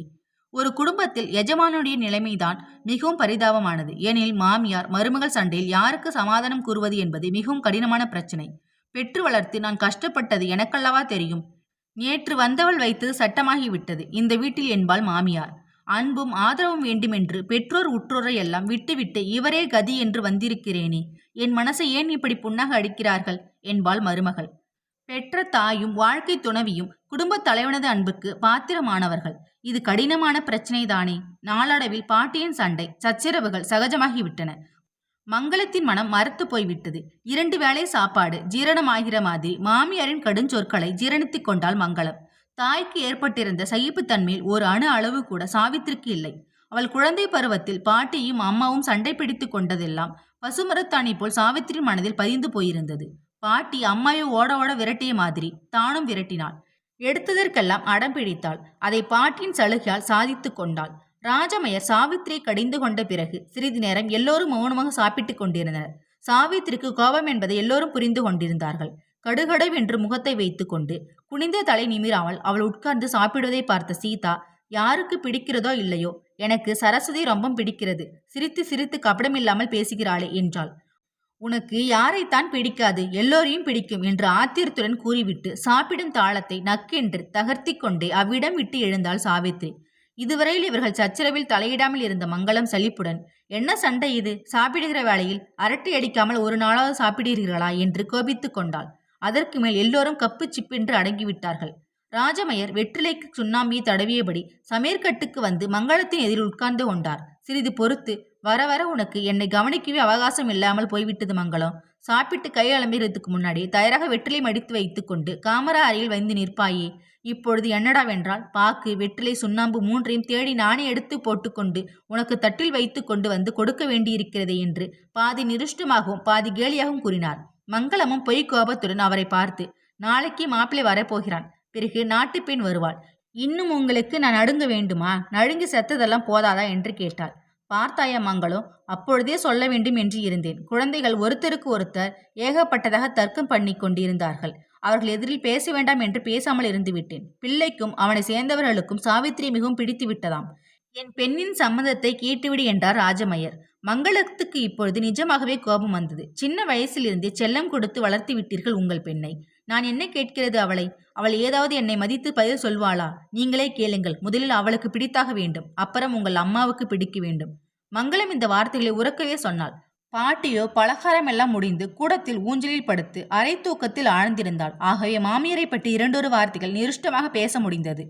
நம் காலத்தை போல் இல்லையே, பெண் பார்ப்பதற்கு பிள்ளை வீட்டார் போவார்களே தவிர பிள்ளையை அவ்வளவாக அழைத்து போகும் வழக்கம் இருந்ததில்லை. பெரியவர்கள் பார்த்து செய்து வைத்த கல்யாணங்களில் 100 அழகாகவே அமைந்தன. பிள்ளைக்கு 15 வயசும் பெண்ணுக்கு 9 வயசும் என்று பார்த்து செய்த கல்யாணங்களில் 70 வயது வரையில் தம்பதிகள் அந்யோன்யமாக வாழ்ந்திருக்கிறார்கள். இந்த காலத்தில் மனசுக்கு பிடிக்கிறதா என்று 1000 தடவை பெண் பிள்ளை சம்மதத்தை கேட்டு நடத்தும் கல்யாணம் 100க்கு 90 நான் நீ என்று சச்சரவுடன் வாழ்க்கை நடத்துகிறார்கள் என்று ராஜமையர் கூறினார். அப்பொழுது சமையலறை பக்கம் வந்த சந்துரு தாயை பார்த்து, ஏனம்மா, நீ அப்பாவை முதலில் பார்த்துதான் கல்யாணம் பண்ணி கொண்டாயா என்று விஷம சிரிப்புடன் கேட்டான். ஏண்டா, எனக்கு என்ன குறைச்சல்? பாட்டி காதில் விழுந்தால் உனக்கு பிடித்திருக்கிற சனியை விடுத்து விடுவாளே, கருப்பாக இருக்கிறேன் என்று தானேடா கேலி செய்கிறாய்? யானை கருத்தால் 1000 பொன் என்று சொல்லுவார்கள். ஆண் பிள்ளை எப்படி இருந்தால் என்ன, புருஷ காம்பீரியம் என்பது ஒன்று இருந்தால் போதும் என்றார் ராஜமையர். மங்களம் முகத்தை தோளில் இடித்து கொண்டு, போகிறது, அது மட்டும் பழமொழியை சொல்லியாவது ஆறுதல் அடைகிறீர்களே. பிள்ளையும் பெண்களும் என் நிறத்தை கொள்ளாமல் இருந்திருந்தால் உங்கள் பெண்களுக்கு வரன் தேட காலுக்கு விளக்கெண்ணைத்தான் போட்டுக்கொள்ள வேண்டும் நீங்கள் என்று ஒரு போடு போட்டாள். அதான் நான் கருப்பு என்று அந்த நாளில் உன் வீட்டார் என்னை கொஞ்சமாக ஏசினார்கள். உன் அத்தை கூட பலாசொல மீது ஈ உட்கார்ந்த மாதிரி என்று எனக்கும் உனக்கும் பச்சை பூசும்போது பந்தலிலே சொல்லவில்லையா மங்களம்? ஐயோ, எனக்கு நாழிகை ஆகிறது. தடிதடியா அதுகள் தின்றுவிட்டு ரேடியோ கேட்க போய்விட்டதுகளே. போதா குறைக்கு நீங்க வேற எதையாவது பேசிக்கொண்டு என்று கூறிவிட்டு மங்களம் அடுப்பங்கரையை சுத்தம் செய்வதில் முனைந்தாள். கல்யாணத்திற்காக ராஜமையர் விசேஷ ஏற்பாடுகளை எல்லாம் செய்திருந்தார். வீட்டை சுற்றி பெரிய கொட்டார பந்தல் போட்டிருந்தது. விருந்தினர்கள் தங்குவதற்காகவும் சம்பந்தி வீட்டார் தங்குவதற்காகவும் 2 வீடுகள் வேறு வாடகைக்கு அமர்த்தினார். அந்த ஜில்லாவிலேயே கைதேர்ந்த சமையல்காரர்கள் ஏற்பாடு செய்திருந்தார். சீர்வரிசைகளும் மற்ற ஏற்பாடுகளும் விமர்சையாகவே இருந்தன. இன்னொரு பெண் இருக்கிறாளே, கொஞ்சம் நிதானமாகத்தான் செலவு செய்யுங்களேன் என்று மங்களம் அடிக்கடி அவரிடம் சொல்லிக் கொண்டிருந்தாள். பிரபலமான நாதஸ்வர வித்வானை வரவழைக்க அவர் ஏற்பாடு செய்திருந்தார். மாப்பிள்ளை ரகுபதிக்கு சங்கீதம் என்றால் பிடித்தம் அதிகம் என்று சந்துரு அடிக்கடி சொல்லிக் கொண்டிருந்தான். பாட்டு கச்சேரிக்கு நல்ல பாடகராக யாரையாவது அமர்த்தலாம் என்று ராஜமையர் கூறிய போது சந்துரு அவரை தடுத்து விட்டான். எங்கே சரஸ்வதியின் வீணாகானத்தையும் தேனை போல் இனிக்கும் அவள் குரல் இனிமையையும் கேட்க முடியாமல் போய்விடுமோ என்கிற கவலைதான் காரணமாக இருக்க வேண்டும். அந்த பெண் தான் கொள்ளை பாட்டு பாடுகிறாளே என்று மங்களம் வேறு கூறினார். புடவைகள் வாங்கும் பொறுப்பை சாவித்திரியின் இஷ்டப்படி விட்டுவிட்டார்கள். நம் ஜவுளி திணுசுகளை 600 ரூபாய்க்கு மேல் போய்விட்டதே. இன்னும் மாப்பிள்ளைக்கு எடுக்கும் ஜவுளிகளை நீங்களே வாங்குவதாக ஒப்புக்கொண்டிருக்கிறீர்களாமே என்று கவலையுடன் மங்களம் ஜவுளிக்கடை பட்டியலை பார்த்து கேட்டாள். சு பிரமாதம். முதலில் குழந்தைக்கு கல்யாணம் செய்கிறோம், விட்டு தள்ளு இதையெல்லாம். செலவை பார்த்தால் முடியுமா என்று ஒரே வார்த்தையில் பதில் கூறி முடித்து விட்டார் ராஜமயர். கணவன் வார்த்தையை தடுத்து பேசி அறியாத மங்களம் பதில் எதுவும் கூறாமல் பச்சனத்தை சாமான் ஜாதா மனசுக்குள் தயாரித்துக் கொண்டிருந்த போது வாசற் கதவை திறந்து கொண்டு தந்தி சேவகன் உள்ளே வந்து தந்தி ஒன்றை ராமையாயிடம் கொடுத்துவிட்டு சென்றான். தந்தியை பிரித்து பார்த்தவுடன் அவர் முகம் சந்தோஷத்தால் மலர்ந்தது. சில வருஷங்களாக பார்க்காதிருந்த அவர் சகோதரி பாலமும் அவள் குழந்தையும் வருவதாக செய்தி எழுதியிருந்தது. பாலம் நாளை காலை வண்டிக்கு வருகிறாளாம். மாப்பிள்ளை ராமசேஷி தந்தி கொடுத்திருக்கிறார். நாத்தனாரும் மதினியும் வருஷ கணக்கில் சேர்ந்து வைத்திருக்கும் விஷயங்களை பேசி தீர்த்துவிடுங்கள் என்று சிரித்து கொண்டே கூறிவிட்டு அந்த செய்தியை தாயிடம் தெரிவிப்பதாக ஊஞ்சலில் படுத்திருக்கும் அம்மாவை தேடிக்கொண்டு போனார் அவர். நாத்தனார் வரப்போகிறாள் என்பதை தெரிந்தவுடன் மங்களம் மிகவும் சந்தோஷமடைந்தாள். பாலம் எங்கே வர முடியாதென்று எழுதி விடுகிறாளோ என்று மங்களம் கவலைப்பட்டு கொண்டிருந்தாள். கல்யாணத்தில் சம்பந்திகளை கவனிப்பது போல் தன்னையும் கவனிக்கவில்லை என்று பாட்டியிடமிருந்து புகார்கள் கிளம்பும். பாலம் வந்துவிட்டானால் உன் அம்மாவின் வேலைகளை நீனே கவனித்துக்கொள் என்று அவளிடம் ஒப்படைத்து விடுவேன். மாப்பிள்ளைக்கு அவளை முன்னாடி அனுப்ப சொல்லி கடிதம் போட்டு விடுங்கள் என்று ராஜமயரை தினமும் தொந்தரவு செய்திருந்தாள் மங்களம். பாலத்தின் கணவர் ஒரு வியாதிக்கார மனுஷர். நல்ல கல்வி ஞானமும் சம்பாதிக்கும் திறமையும் அவருக்கு இருந்த போதிலும் ஆரோக்கிய பாக்கியத்தை இழந்து சதா மருந்து சாப்பிட்டு கஷ்டப்பட்டு கொண்டிருந்தார். ஆகவே கடந்த 7 வருஷங்களாக அன்பை சொரிந்து தமையனையும் ஆசையுடன் பராமரித்த மதினியையும் தாயையும் மறந்து கணவனுடனேயே பிறந்தகம் வராமல் தங்கிவிட்டாள் பாலம். 8 மாத குழந்தையாக டில்லிக்கு போன பத்மா இப்பொழுது 8 வயது குழந்தையாக மாறியிருந்தாள். ஊரிலிருந்து அடுத்த நாள் காலையில் ராமசேஷனும் பாலமும் பத்மாவும் வண்டியிலிருந்து இறங்கிய போது வீட்டில் உள்ளவர்கள் எல்லோரும் அடையாளம் தெரியாமல் மாறியிருந்தார்கள். வாடி அம்மா பாலம், வா அப்பா ராமு என்று ராஜமயர் தங்கையையும் அவள் புருஷையும் வரவேற்றார். பழக்கமில்லாத புது மனிதர்களை பார்த்து பத்மா தாயின் அருகிலே நின்று கொண்டிருந்தாள். பத்மா தானே இது, வாடி என் கண்ணி என்று பாட்டி ஆசையுடன் பேத்தி இழுத்து கட்டிக்கொண்டு அவள் கன்னத்தை வருடினாள். மன்னி, நீதான் என்னை இவ்வளவு கிழவியாகிவிட்டாயே, மாப்பிள்ளை வருவதற்கு முன்னாடியே கிழமாக போய்விட்டாயே மன்னி என்று பாலம் சந்தோஷத்தில் சொன்ன வார்த்தைகளையே திருப்பி திருப்பி சொன்னாள். இப்படி ஒருவருக்கொருவர் சந்தோஷ மிகுதியால் நேரம் போவது தெரியாமல் நின்று கொண்டே பேசினர். நாத்தனாருடன் எவ்வளவோ பேச வேண்டும் என்று நினைத்திருந்த மங்களம் பிரமித்து போய் பாலத்தையே பார்த்து கொண்டிருந்தாள். என்ன அம்மா, அத்தையை விழுங்கி விடுவது போல் பார்க்கிறாயே? அத்தை எந்த கடையில் டில்லியில் அரிசி வாங்கினாள் என்று கேட்க வேண்டும் போல் இருக்கிறதா உனக்கு என்றான் சந்துரு. ஆமாம் ஆமாம், பாலம் கொஞ்சம் பருத்துதான் இருக்கிறாள் என்று தலையை ஆட்டி பிள்ளை கூறுவதை ஆமோதித்தாள் ராஜமயர். சரி சரி, மணி ஆகிறது, அவள் எல்லாம் சாப்பிட்டு எத்தனை நாள் ஆச்சோ, எழுந்து ஸ்நானம் செய்ய போகட்டும் என்று கூறி மங்களம் உள்ளே சென்றாள். சாப்பாடு முடிந்த பின்னர் பாலம் சாவித்திற்காக வாங்கியிருக்கும் வெள்ளி பாத்திரங்கள் புடவைகளை பார்வையிட்டாள். வெள்ளியில் வாங்கியிருந்த குடத்தை பார்த்துவிட்டு, ஆமாம் மன்னி, குடம் பித்தளையில் வாங்குவதுதானே, வெள்ளி குடத்திலேயே சாதாரணமாக நாம் ஜலம் கொண்டு வருகிறோம் என்று கேட்டாள். அது என்னவோ அம்மா, பெட்டியிலேயே தூங்குவதற்காக எத்தனை புடவைகள், நகைகள், பாத்திரங்கள் செய்தாக வேண்டுமோ? அன்றாட வாழ்க்கைக்கு தேவையான பொருள்களை வாங்கிவிட்டு மிகுதி பணத்தை பயனுள்ளதாக செலவழித்தால் எவ்வளவோ நன்றாக இருக்கும். 4 பேர் மெய்ச்சி பழக வேண்டும் என்பதற்காகவே பணத்தை இப்படி விரயம் செய்ய வேண்டும் இருக்கிறது என்றாள் மங்களம். என்னதான் பணம் காசு இருந்தாலும் நம் கல்யாணத்தின் போதெல்லாம் இந்த மாதிரி தாம்பிக செலவு குறைவாகத்தான் இருந்தது இல்லையா மன்னி? இப்படி கண்டபடி பணத்தை வாரி இறைக்கிறார்கள். சாப்பாட்டு பண்டங்களை அழுக வைத்தும் ஊச வைத்தும் குப்பையிலேயே கொட்டிக்கிறார்கள். டில்லியில் ஒரு கல்யாணம் நடந்தது. தடபுடலாக ஒரே வைபவமாகத்தான் நடத்தினார்கள். வந்தவர்கள் வந்தபடி இருந்தார்கள். ஆனால் அந்த கல்யாணத்துக்காக இரவு பகலாக உழைத்த வேலைக்காரர்களுக்கு நிறுத்துத்தான் சாப்பாடு போட்டார்கள். பலகாரங்களை பூட்டி வைத்து ஊசி போன பிறகு எடுத்து கொடுத்தார்களாம். எப்படி இருக்கிறது விஷயம் என்று ஆத்திரத்துடன் பேசினாள் பாலம். அத்தை டில்லிக்கு போன பிறகு நன்றாக பேச கற்றுக்கொண்டிருக்கிறாள். அடிக்கடி சட்டசபை கூட்டங்களுக்கு போயாமே அத்தை என்று கேலி செய்தாள் சாவித்ரி. என்னவெல்லாமோ பேசிக் கொண்டிருக்கிறேனே, முக்கியமான விஷயத்தை மறந்துவிட்டு. ஏண்டி சாவித்ரி, உனக்கு வரப்போகிற ஆத்துக்காரர் எப்படி இருக்கிறார்? சிவப்பா கருப்பா என்று சாவித்ரியை பார்த்து கேட்டாள் பாலம். போ அத்தை, நான் சரியாக கவனிக்கவில்லை என்று வெட்கத்துடன் கூறினாள் சாவித்ரி. பொய்யை பார் பொய்யை, இவள் மனசில்தான் என்ன இருக்கிறதோ கேட்டுக்கொள் அத்தை. மாப்பிள்ளைக்கு பாட்டி என்றால் ஆசையாம். இவளை அவர் பாட சொன்னபோது இவள் அவரை விழித்து பார்த்தாளே, அப்பொழுது அவர் சிவப்பா கருப்பா என்று தெரியவில்லையாமா இவளுக்கு என்று கேட்டு சீதா சாவித்திரியை மேலே பேசிவிடாமல் தடுத்தாள். இந்த வாயாடியுடன் என்ன பேச்சு வேண்டி இருக்கிறது என்று கூறிவிட்டு சாவித்திரி சடக்கென்று எழுந்து அப்பால் சென்றாள். சாவித்திரி ரகுபதி விவாகம் ஜாம் ஜாம் என்று நடந்தேறியது. பணத்தை பணம் என்று பாராமல் செலவழித்தார் ராஜமயர். சந்துருவுக்கும் சீதாவுக்கும் இருந்த உற்சாகத்தில் ஊரையே அழைத்து விட்டார்கள். வந்தவா போனவர்களுக்கு ஒரு குறைவும் இல்லாமல் ஓடி ஆடி எல்லாவற்றையும் கவனித்து வந்தால் மங்களம். சம்மந்தி வருகத்திலும் நொட்டை சொல் சொல்ல யாரும் இல்லை. ஸ்வர்ணமும் சரஸ்வதியும் இன்ப வெள்ளத்தில் மிதந்து திளைத்தனர். அவ்வளவு தடபுடலாக கல்யாணம் நடைபெறுவதில் அவர்களுக்கு பரம திருப்தி. அன்று சித்திரை மாதத்தில் பௌர்ணமி. பால் போன்ற நிலவொளியில் அந்த ஊரும் அதன் சுற்றுப்புறங்களும் மூழ்கி கிடந்தது. அந்த ஊரில் பல இடங்களில் கல்யாணம். நாதஸ்வரத்தின் இன்னசியும் நிலவின் குளுமையும் கம்மென்று காதவழிக்கு வாசனை வீசும் மல்லிகை மலர்களுமாக சேர்ந்து ஸ்வர்கத்தில் இவ்வளவு இன்பம் உண்டா என்கிற சந்தேகத்தை எழுப்பின. ராஜமேர் பூந்தோட்டத்திலிருந்து குண்டு மல்லிகையாகவே கல்யாணத்திற்கு வரவழைத்திருந்தார். கருநாகம் போல் வளைந்து துவளும் பெண்களின் ஜடைகளின் மீது வெள்ளை வெளியேறு என்று மனம் வீசும் மல்லிகையின் அழகு பார்ப்பதற்கு ரம்மியமாக இருந்தது. முகூர்த்தத்தன்று இரவு விருந்துக்கு அப்புறம் கொட்டார பந்தலில் ஊஞ்சலில் பெண்ணையும் பிள்ளையையும் உட்கார வைத்தார்கள். ஊஞ்சல் வேடிக்கை ரசிப்பதற்கு ஆண்களை விட பெண்களின் கூட்டமே வழக்கம் போல் அதிகமாக இருந்தது. என்னடி இது, ஊஞ்சலில் அவர்களை உட்கார வைத்துவிட்டு எல்லோரும் பேசாமல் இருக்கிறீர்கள், நறுக்கென்று 4 பாட்டுகள் பாடமாட்டீர்களோ என்று கூறிவிட்டு கண்ணூஞ்சல் ஆடினாரே மீனாட்சி சுந்தரேஸ்வரர் என்று 2 கட்டை சுருதில் பாட ஆரம்பித்தால் பெரிய சுமங்கலியாக ஒரு அம்மாள். யுவதிகள் கூட்டத்திலிருந்து களீர் என்று சிரிப்பொலி எழுந்தது.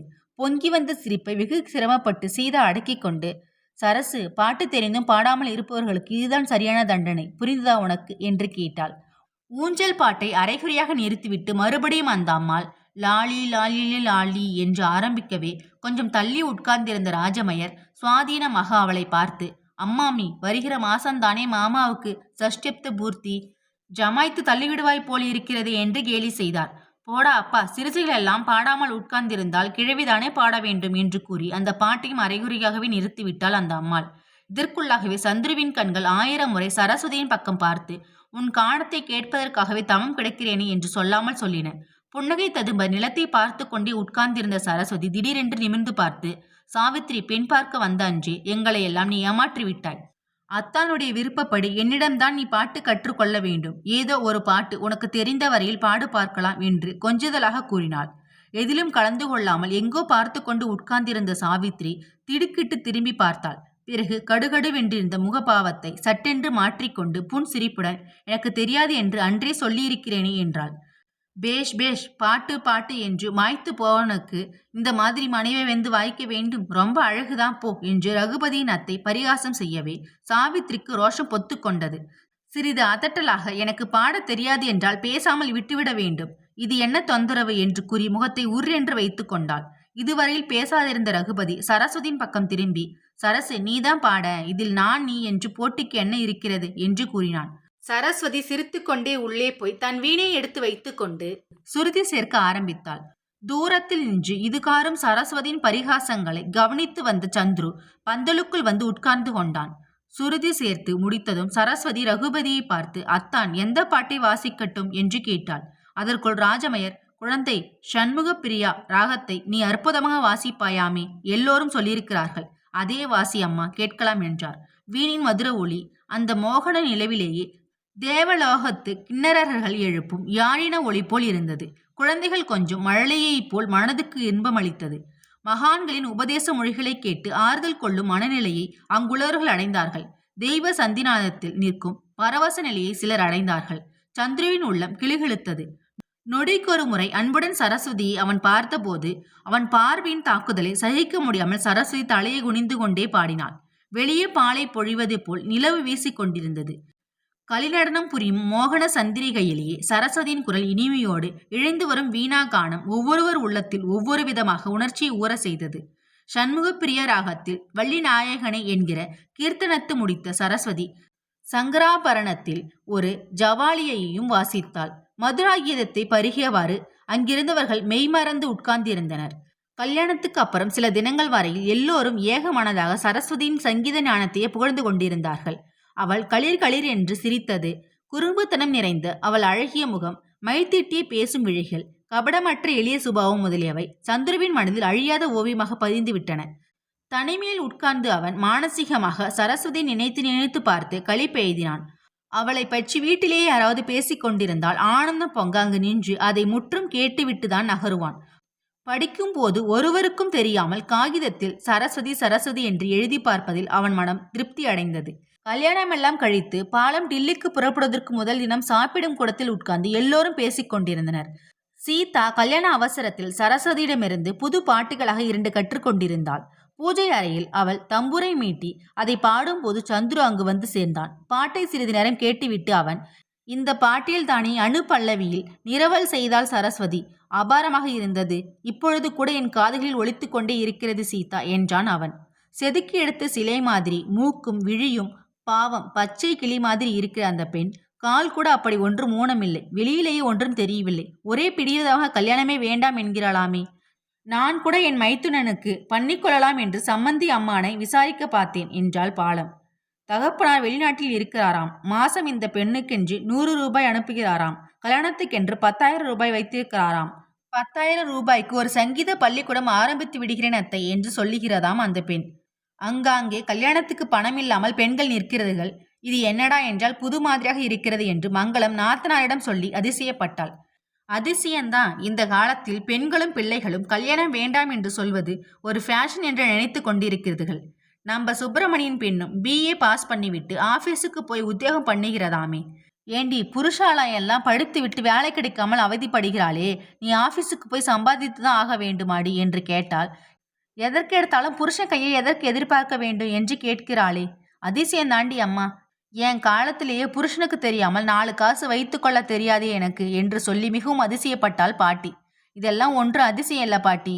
நீ அத்தையுடன் வடநாட்டுக்கு போய் அங்கே நல்ல காப்பி கொட்டையை கிடைக்காமல் காப்பியை விட்டு விட்டு வரப்போகிறாயே, அதுதான் ரொம்ப அதிசயம் பாட்டி. காசுக்கு போனால் தனக்கு பிடித்தமான பண்டம் எதையாவது சாப்பிடுவதில்லை என்று விட்டுவிட வேண்டுமே, காஃபியை விட்டு தொலைத்து விட என்று சீதா பாட்டியை கேலி செய்தாள். பாட்டியும் பாலத்துடன் காசி சேஷிஸ்திரை தரிசிக்க புறப்பட்டு ஆயத்தங்கள் செய்து கொண்டிருந்தாள். அங்கே போனால் கோதுமை ரொட்டி தான் சாப்பிட வேண்டும் என்று சாவித்திரி பயமுறுத்தினாள் பாட்டியை. நல்ல காப்பி கொட்டை கிடைக்காது என்று சீதா பயமுறுத்தினாள். எச்சில் விழுப்பு ஒன்றும் பார்க்கக்கூடாது என்று சந்துரு மிரட்டினான். நீ பேசாமல் இரு அம்மா, அதுகள் தமாஷுக்கு சொல்கிறதுகள் என்று பாலம் தாயாரை சமாதானப்படுத்தினாள். மாமியாரும் நாத்தனாரும் ஊருக்கு கிளம்பியதுமே வீடு வெறிச்சென்று போய்விட்டது மங்களத்துக்கு. இன்னும் 2 மாதங்களில் சாவித்திரியும் புக்ககம் கிளம்பிவிடுவாளே. மங்களம் இதை நினைத்து மிகவும் வேதனைப்பட்டாள். அம்மாவுக்கு பாட்டியின் துணப்பன் இல்லாமல் பார்த்த பாசு இருக்காது போல் இருக்கிறது என்று சந்துரு தாயை கேலி செய்தான். பாட்டியும் பாலமும் ஊருக்கு சென்ற 1 மாதத்துக்கு அப்புறம் சம்மந்தி வீட்டாரிடமிருந்து ராஜமேயருக்கு கடிதம் வந்தது. அதில் சாவித்திரி நல்ல நாள் பார்த்து கொண்டு வந்துவிட வேண்டும் என்று எழுதியிருந்தார்கள். எல்லோரும் இப்படி ஒரேடியாய் கிளம்பிவிட்டால் நான் எப்படி ஒண்டியாக இருக்கிறது இந்த வீட்டில்? சந்துரு அவன் பாட்டுக்கு மாடி அறையில் உட்கார்ந்திருப்பான். சீதாவுக்கு ஹிந்தி வகுப்புக்கு போகவும் சங்கீத பள்ளிக்கூடத்துக்கு போகவுமே பொழுது சரியாக இருக்கிறது. கொட்டு கொட்டென்று வீட்டை சுற்றி சுற்றி வந்து கொண்டு எப்படி இருக்கிறது என்று மங்களம் அழுத்து கொண்டாள். கடிதத்தின் வாசகத்தை உறக்க ஒரு தரம் மனைவிடம் படித்து காண்பித்தார் ராஜமயர். அன்புள்ள மாமா அவர்களுக்கு ரகுபதி அநேக நமஸ்காரம். உபயசேமம். சாவித்திரியை இந்த மாச கடைசிக்குள் நாம் வீட்டில் கொண்டு வந்து விடும்படி அம்மா தங்களுக்கு எழுத சொன்னாள். வரும் தேதியை முன்னாடியே தெரியப்படுத்தவும். மாமிக்கு என் நமஸ்காரத்தை சொல்லவும். தங்கள் அன்புள்ள ரகுபதி. காதில் ஜொலிக்கும் வைர கமல்களை புடவையை முந்தானையால் துடைத்து கொண்டே மங்களம், என்ன செய்ய போகிறீர்கள் என்று கணவரை கேட்டாள். ராஜமயர் யோசனையுடன் தலையை தடவி கொண்டார். பிறகு கம்மிய குரலில் வருத்தம் தேங்கும் முகத்துடன், பார்த்தாயா மங்களம், நேற்று வரை பெற்று வளர்த்தவர்களுக்கு இல்லாத உரிமை ரகுபதிக்கு இப்போது எட்டியிருக்கிறது. பெண்ணை அழைத்து வர வேண்டும் என்று சொன்னவுடன் கதறிக்கொண்டு ஓடுகிறோம். இது விந்தை அல்லவா என்றார். ஆமாம் ஆமாம், உங்கள் காலத்தை கொஞ்சம் நினைவுபடுத்திக் கொள்ளுங்கள். நமக்கு கல்யாணம் முடிந்ததும் என் அண்ணா பிள்ளைக்கு ஆண்டு நிறைவு, அத்தை பெண்ணுக்கு சீமந்தம் என்று என்னை எங்கே பிறந்தகத்தில் தங்க விட்டீர்கள், வேண்டியதுதான் உங்களுக்கும் என்று மங்களம் பழைய விஷயத்தை நினைவுபடுத்தினாள். இருந்தாலும் அவள் குரலும் கம்மி போயிருந்தது. இவர்கள் கூடத்தில் உட்கார்ந்து பேசிக் கொண்டிருந்த சமயம் கேமரா அறையில் சாவித்திரி தன் கணவன் எழுதியிருந்த கடிதத்தை படித்து கொண்டிருந்தாள். திரும்ப திரும்ப படிக்கும்படியாக அக்கடிதம் காதல் ரசத்திலே தோய்ந்ததாகவோ சிறிது இன்ப மொழிகளை கொண்டதாகவோ இல்லை. அதற்கு மாறாக கடிதத்தின் ஆரம்பம் முதல் இறுதி வரையில் சரஸ்வதி சாவித்திரியை தினமும் எதிர்பார்ப்பதை பற்றியும், அவன் மனம் கோணாமல் அவள் சரஸ்வதியிடம் சங்கீதம் பயின்று இன்னும் சில வருஷங்களில் ஒரு பாடகி ஆக வேண்டும் என்பதையும் வற்புறுத்தியும் எழுதப்பட்டிருந்தது. சாவித்திரி பற்றி வரும் எரிச்சலுடன் கடிதத்தை பெட்டியில் வைத்து டப் என்று அகங்காரத்துடன் மூடினாள். கீழே சந்துருவின் குரல் பலமாக கேட்டது. ஊருக்கு போகும்போது நல்ல வீணையாக ஒன்று வாங்கி தந்துவிடேன், மாப்பிள்ளைக்கு பரம திருப்தியாக இருக்கும் என்று சொல்லிக் கொண்டிருந்தான் சந்துரு. தடதவே நின்று கோபத்தில் 2 படிகளை தாண்டி இறங்கி கீழே வந்தாள் சாவித்திரி. வந்த வேகத்தில் மேல் மூச்சு வாங்குவதையும் பாராமல், எனக்கு வீணையும் வேண்டாம் பூனையும் வேண்டாம், உங்களுக்கெல்லாம் வேறு வேலையே கிடையாதா என்ன என்று எரிந்து விழுந்தாள் அவள். சீதாவும் சந்துருவும் ஒருவரை ஒருவர் பார்த்து கண்ணை சிமிட்டு கொண்டனர். நாம் வழக்கப்படி சீர் செய்து விடுவோம். புருஷன் பாடு மனைவி பாடு, நாம் ஒன்றும் வீணை வாங்க வேண்டாம் என்று கூறி மங்களம் அங்கே ஆரம்பிக்க இருந்த சண்டைக்கு முற்றுப்புள்ளி வைத்தாள். ரகுபதியின் குடும்பத்தார் வசித்து வந்த ஊர் கிராமாந்திர வர்த்தகத்தை சேர்ந்ததல்ல. 100 பிராமண குடும்பங்களும் மற்ற வகுப்பு குடும்பங்கள் 500 வாழ்ந்த அந்த சிற்றூரில் ஒரு பெரிய பள்ளிக்கூடமும் தபால் ஆபீஸும் அழகிய கோவிலும் இருந்தன. அவ்வூரில் வசித்து வந்த பிராமண குடும்பங்களில் பெரும்பாலோர் நல்ல ஸ்திதியில் இருப்பவர்கள். ரகுபதியின் தகப்பனார் அவன் குழந்தையாக இருந்தபோது இறந்து விட்டார்.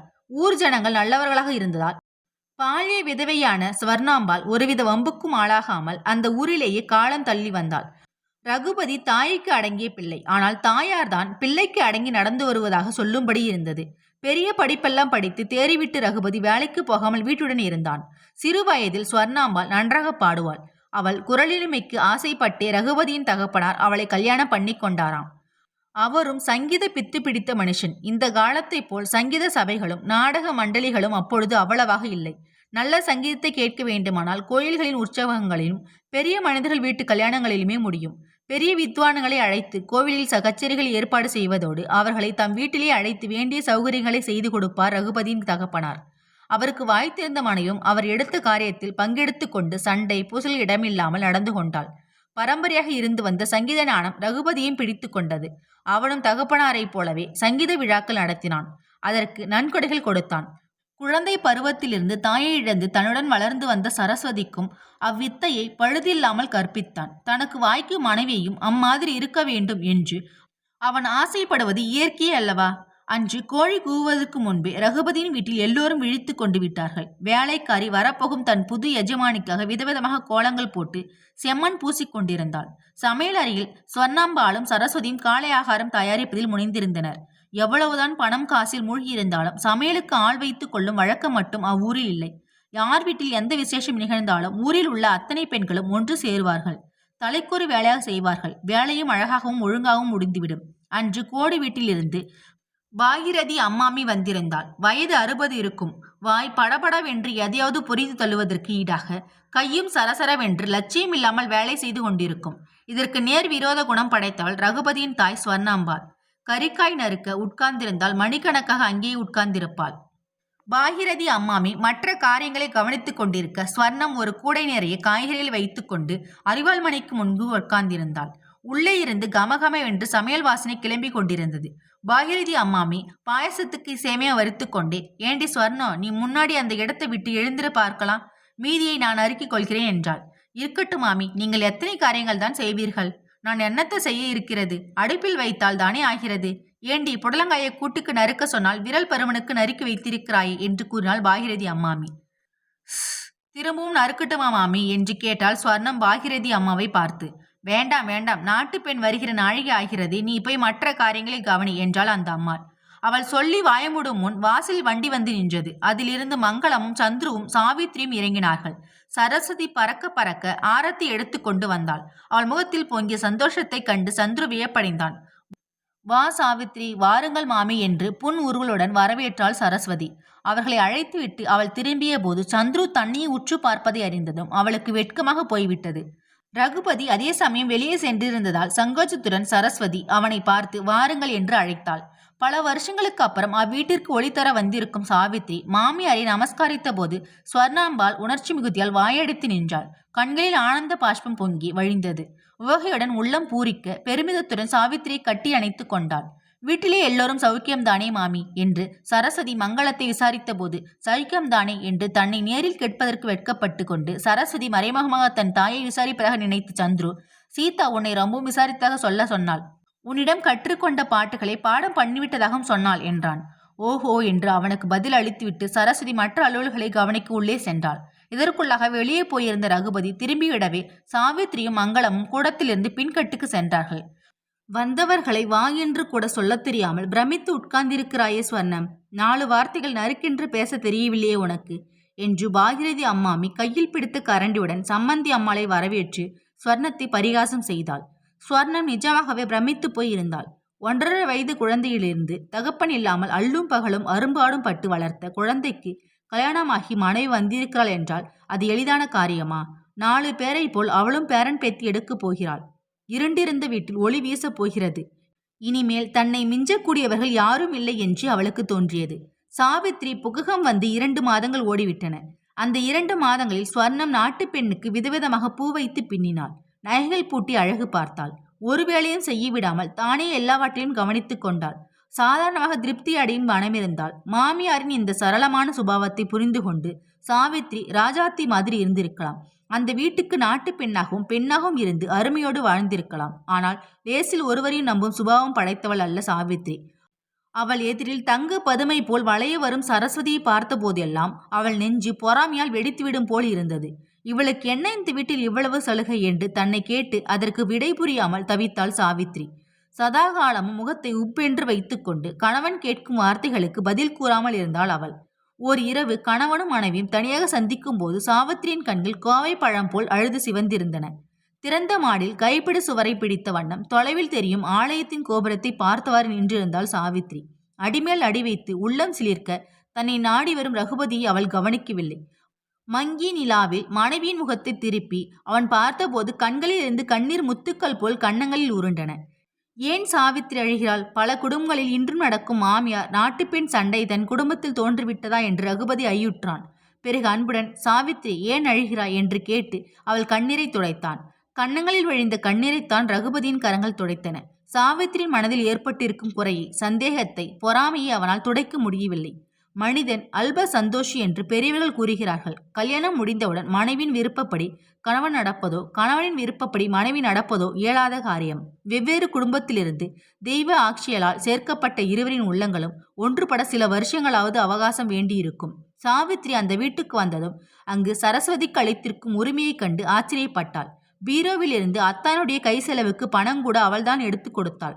வரவு செலவுகளை கணக்கெழுதி வைத்தாள். சரஸ்வதிக்கு என்று சங்கீத சபைகளில் 1க்கு 10 பணம் செலவழித்து கச்சேரிகளுக்கு ரகுபதி டிக்கெட்டுகள் வாங்கினான். தன் கணவன் இப்படி செலவழிப்பதை சாவித்ரி ஒரு குற்றமாக எடுத்துக்கொண்டாள். என்னதான் தகப்பனார் மாதந்தோறும் சரஸ்வதிக்காக பணம் அனுப்பினாலும் பணத்தில் என்னுடையது உன்னுடையது என்று எங்கே வித்தியாசம் தெரிகிறது? ரகுபதி வெளியே சென்று விட்டு வீடு திரும்பும் போது சாவித்ரி கணவன் மீது ஏற்பட்ட கோபத்தால் அவன் வந்ததை கூட லட்சியம் செய்யாமல் தன் அறையில் கதவை சாத்தி கொண்டு உட்கார்ந்திருப்பாள். வேலை செய்து களைத்து போய் ஸ்வர்ணம் படுத்து தூங்கிவிடுவாள். அப்பொழுதெல்லாம் சரஸ்வதி அத்தானுக்கு பரிந்து உபசரித்து காஃபி கொடுத்து உணவு பரிமாறி கவனித்துக் கொள்வாள். அவள் ஏன் அதை செய்ய வேண்டும்? அவனுடையவள் என்று உரிமை பாராட்ட ஒருத்தி இருக்கும்போது சரஸ்வதிக்கும் இன்னொருத்திக்கும் அந்த இடத்தில் என்ன வேலை இருக்கிறது? எனக்கு சாதம் போடவா என்று கணவன் வந்து தன்னை கூப்பிடட்டுமே.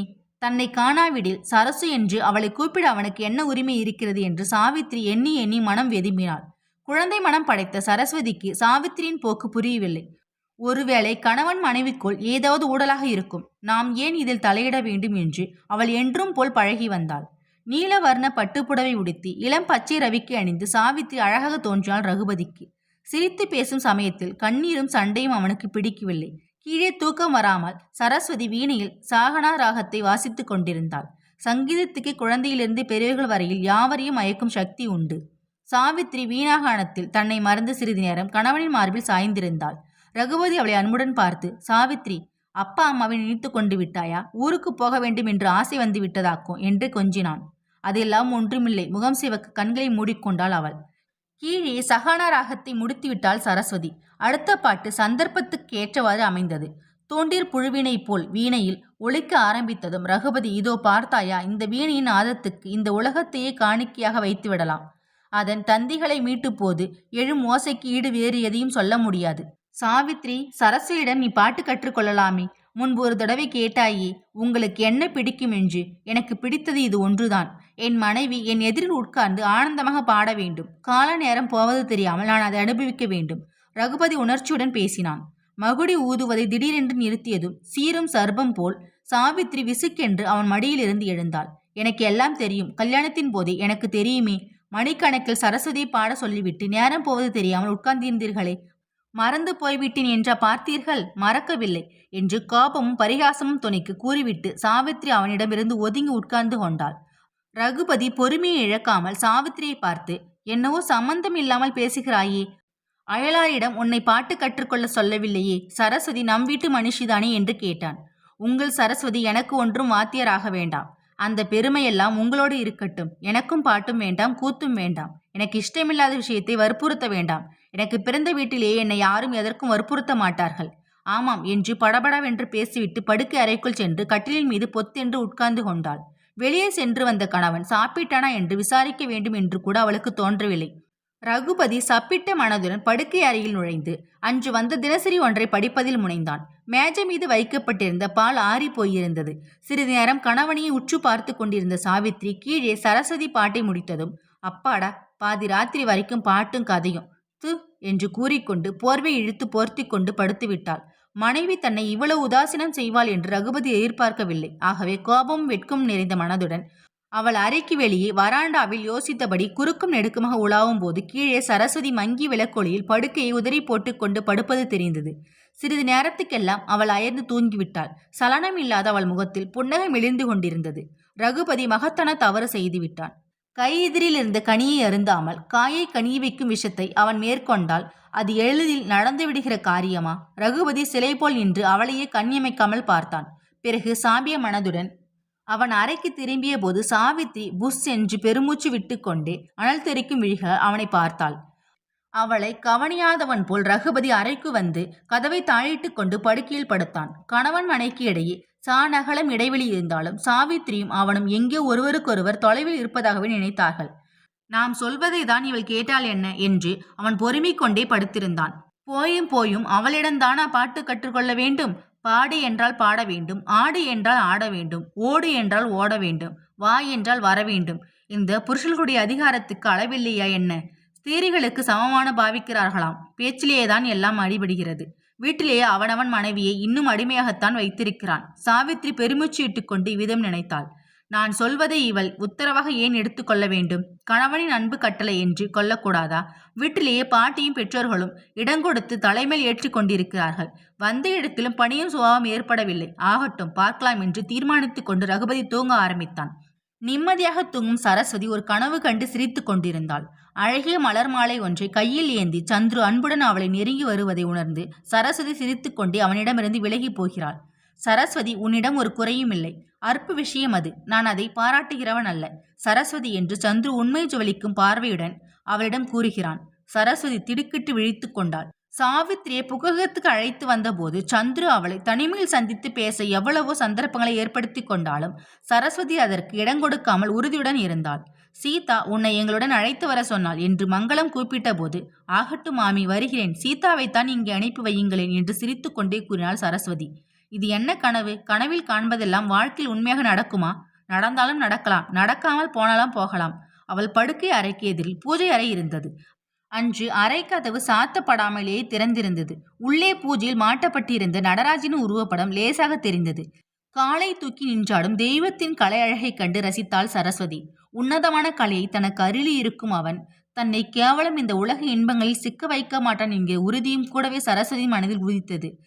இருந்தாலும் திடீர் என்று சந்துருவின் நினைவு அவளுக்கு ஏன் தோன்ற வேண்டும்? மனித சுபாவம் அப்படித்தான் என்று புரிந்து கொள்ளவில்லை சரஸ்வதி.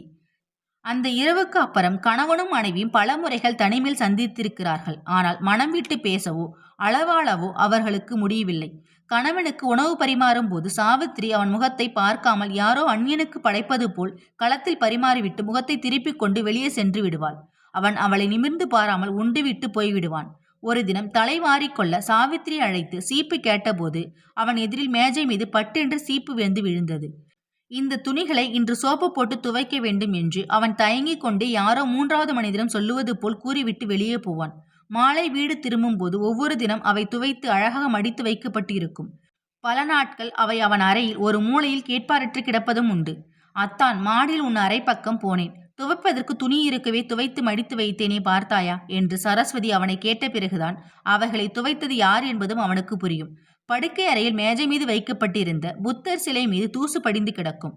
படங்களில் மலர் மாலைகள் வாடி கருகி தொங்குவதை கவனிப்பதற்கு யாரும் இல்லை. பெரியவர்கள் ஆணுக்கு பெண் துணை என்றும் பெண்ணுக்கு ஆண் துணை என்றும் ஏன் ஏற்படுத்தியிருக்கிறார்கள்? உடல் இன்பத்திற்காக என்றால் புனிதமான தாம்பத்திய உறவு அவசியமில்லை. 1000 மைல்களுக்கு அப்பால் உத்தியோக நிமித்தம் சென்றிருக்கும் கணவனின் சுக வாழ்வுக்காக மனைவி ஊரில் அவனையே நினைத்து தவங்கிடந்து நோம்புகள் செய்வானேன்?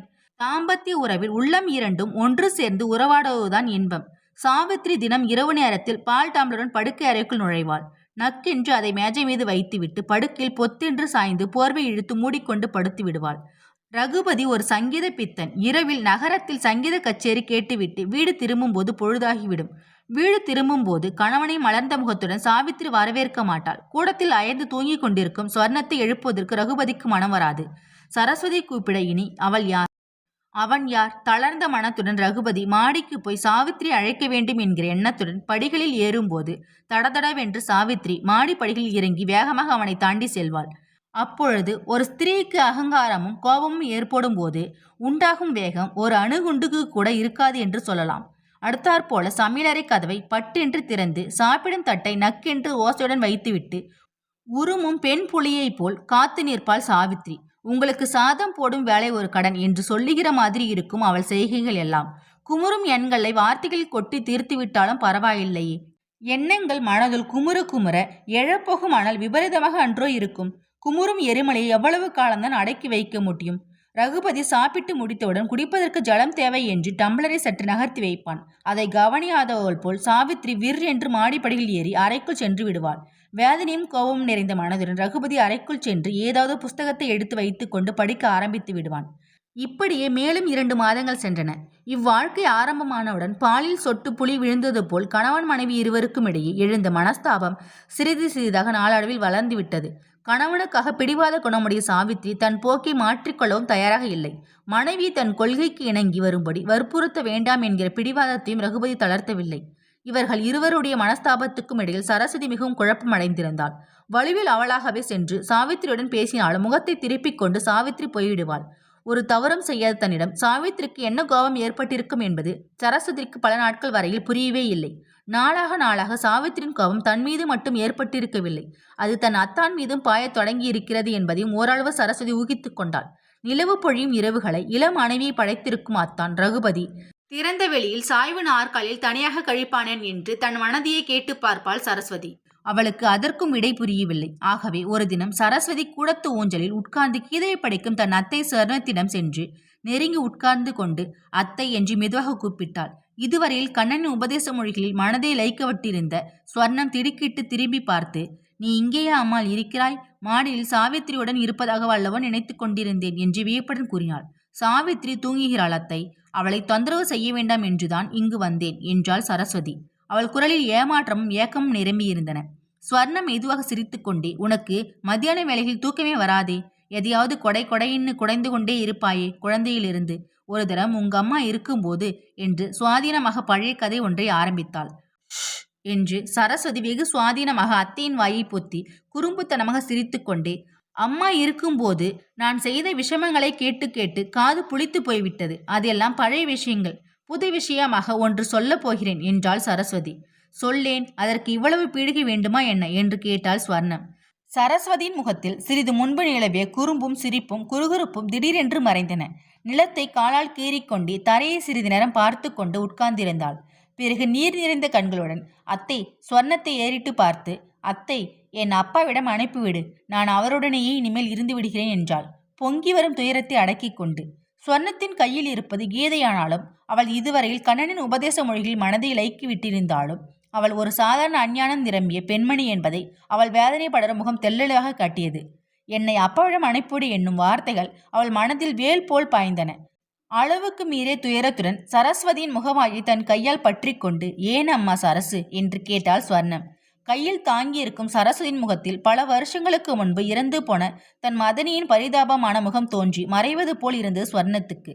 தங்க பதுமை போல் மாலையும் கழுத்துமாய் சரஸ்வதியின் தாய் நேற்றுதான் ஸ்வர்ணத்தின் தமையனை கைப்பிடித்து வீட்டில் நுழைந்தது போல் இருக்கிறது. அதற்குள்ளாக ஒரு பெண்ணை பெற்று திக்கில்லாமல் விட்டுவிட்டு போய்விட்டாள். அவளுக்குத்தான் ஸ்வர்ணத்திடம் எவ்வளவு அன்பு! நாத்தனாரும் மதனியும் கூட பிறந்த சகோதரிகள் மாதிரி இருந்தார்கள். அவள் மறைவுக்கு பிறகுதான் ஸ்வர்ணத்தின் தமையன் மனம் வெறுத்து எங்கோ இருக்கிறான். பெற்ற பெண்ணை போல் வளர்த்த சரஸ்வதியை பிரிந்து ஸ்வர்ணத்தால் இருக்க முடியுமா? ஸ்வர்ணம் ஆழ்ந்த யோசனைக்கு அப்புறம் பெருமூச்சு விட்டாள். பிறகு அங்கு நிலவி இருந்த அசாதாரணமான அமைதியை தலைத்து கனிவுடன், உனக்கு இங்கே என்ன கஷ்டம் சரசு என்று கேட்டாள் சரஸ்வதியை பார்த்து. கஷ்டம் ஒன்றுமில்லை அத்தை, எனக்கும் வெளியூர்களெல்லாம் பார்க்க வேண்டும் என்று ஆசையாக இருக்கிறது. கொஞ்ச காலம் அப்படித்தான் பார்த்துவிட்டு வருவோமே என்று தோன்றுகிறது என்று வெகு சாமர்த்தியமாக மனக்கஷ்டத்தை மறைக்க முயன்றாள் சரஸ்வதி. ஸ்வர்ணத்தின் இலகிய மனதால் அதற்கு மேல் நிதானமாக இருக்க முடியவில்லை. கண்களில் கண்ணீர் பெருக சரஸ்வதியை சேர்த்து அணைத்து கொண்டு, அம்மா, திடீரென்று ஊருக்கு போகிறேன் என்று சொல்கிறாயே, உன்னை அனுப்பிவிட்டு தனியா இந்த வீட்டில் எப்படி இருப்பேன் சொல் என்றாள் ஸ்வர்ணம். சரஸ்வதி அத்தையின் கைகளை ஆசையுடன் பற்றி கொண்டு, நீயும் அத்தானும் அடிக்கடி என்னை கல்யாணம் செய்து கொண்டு குடியும் குடுத்தனமாக இருக்க வேண்டும் என்று சொல்கிறீர்களே, கல்யாணம் ஆன பிறகு புக்கம் போக வேண்டாமா அத்தை?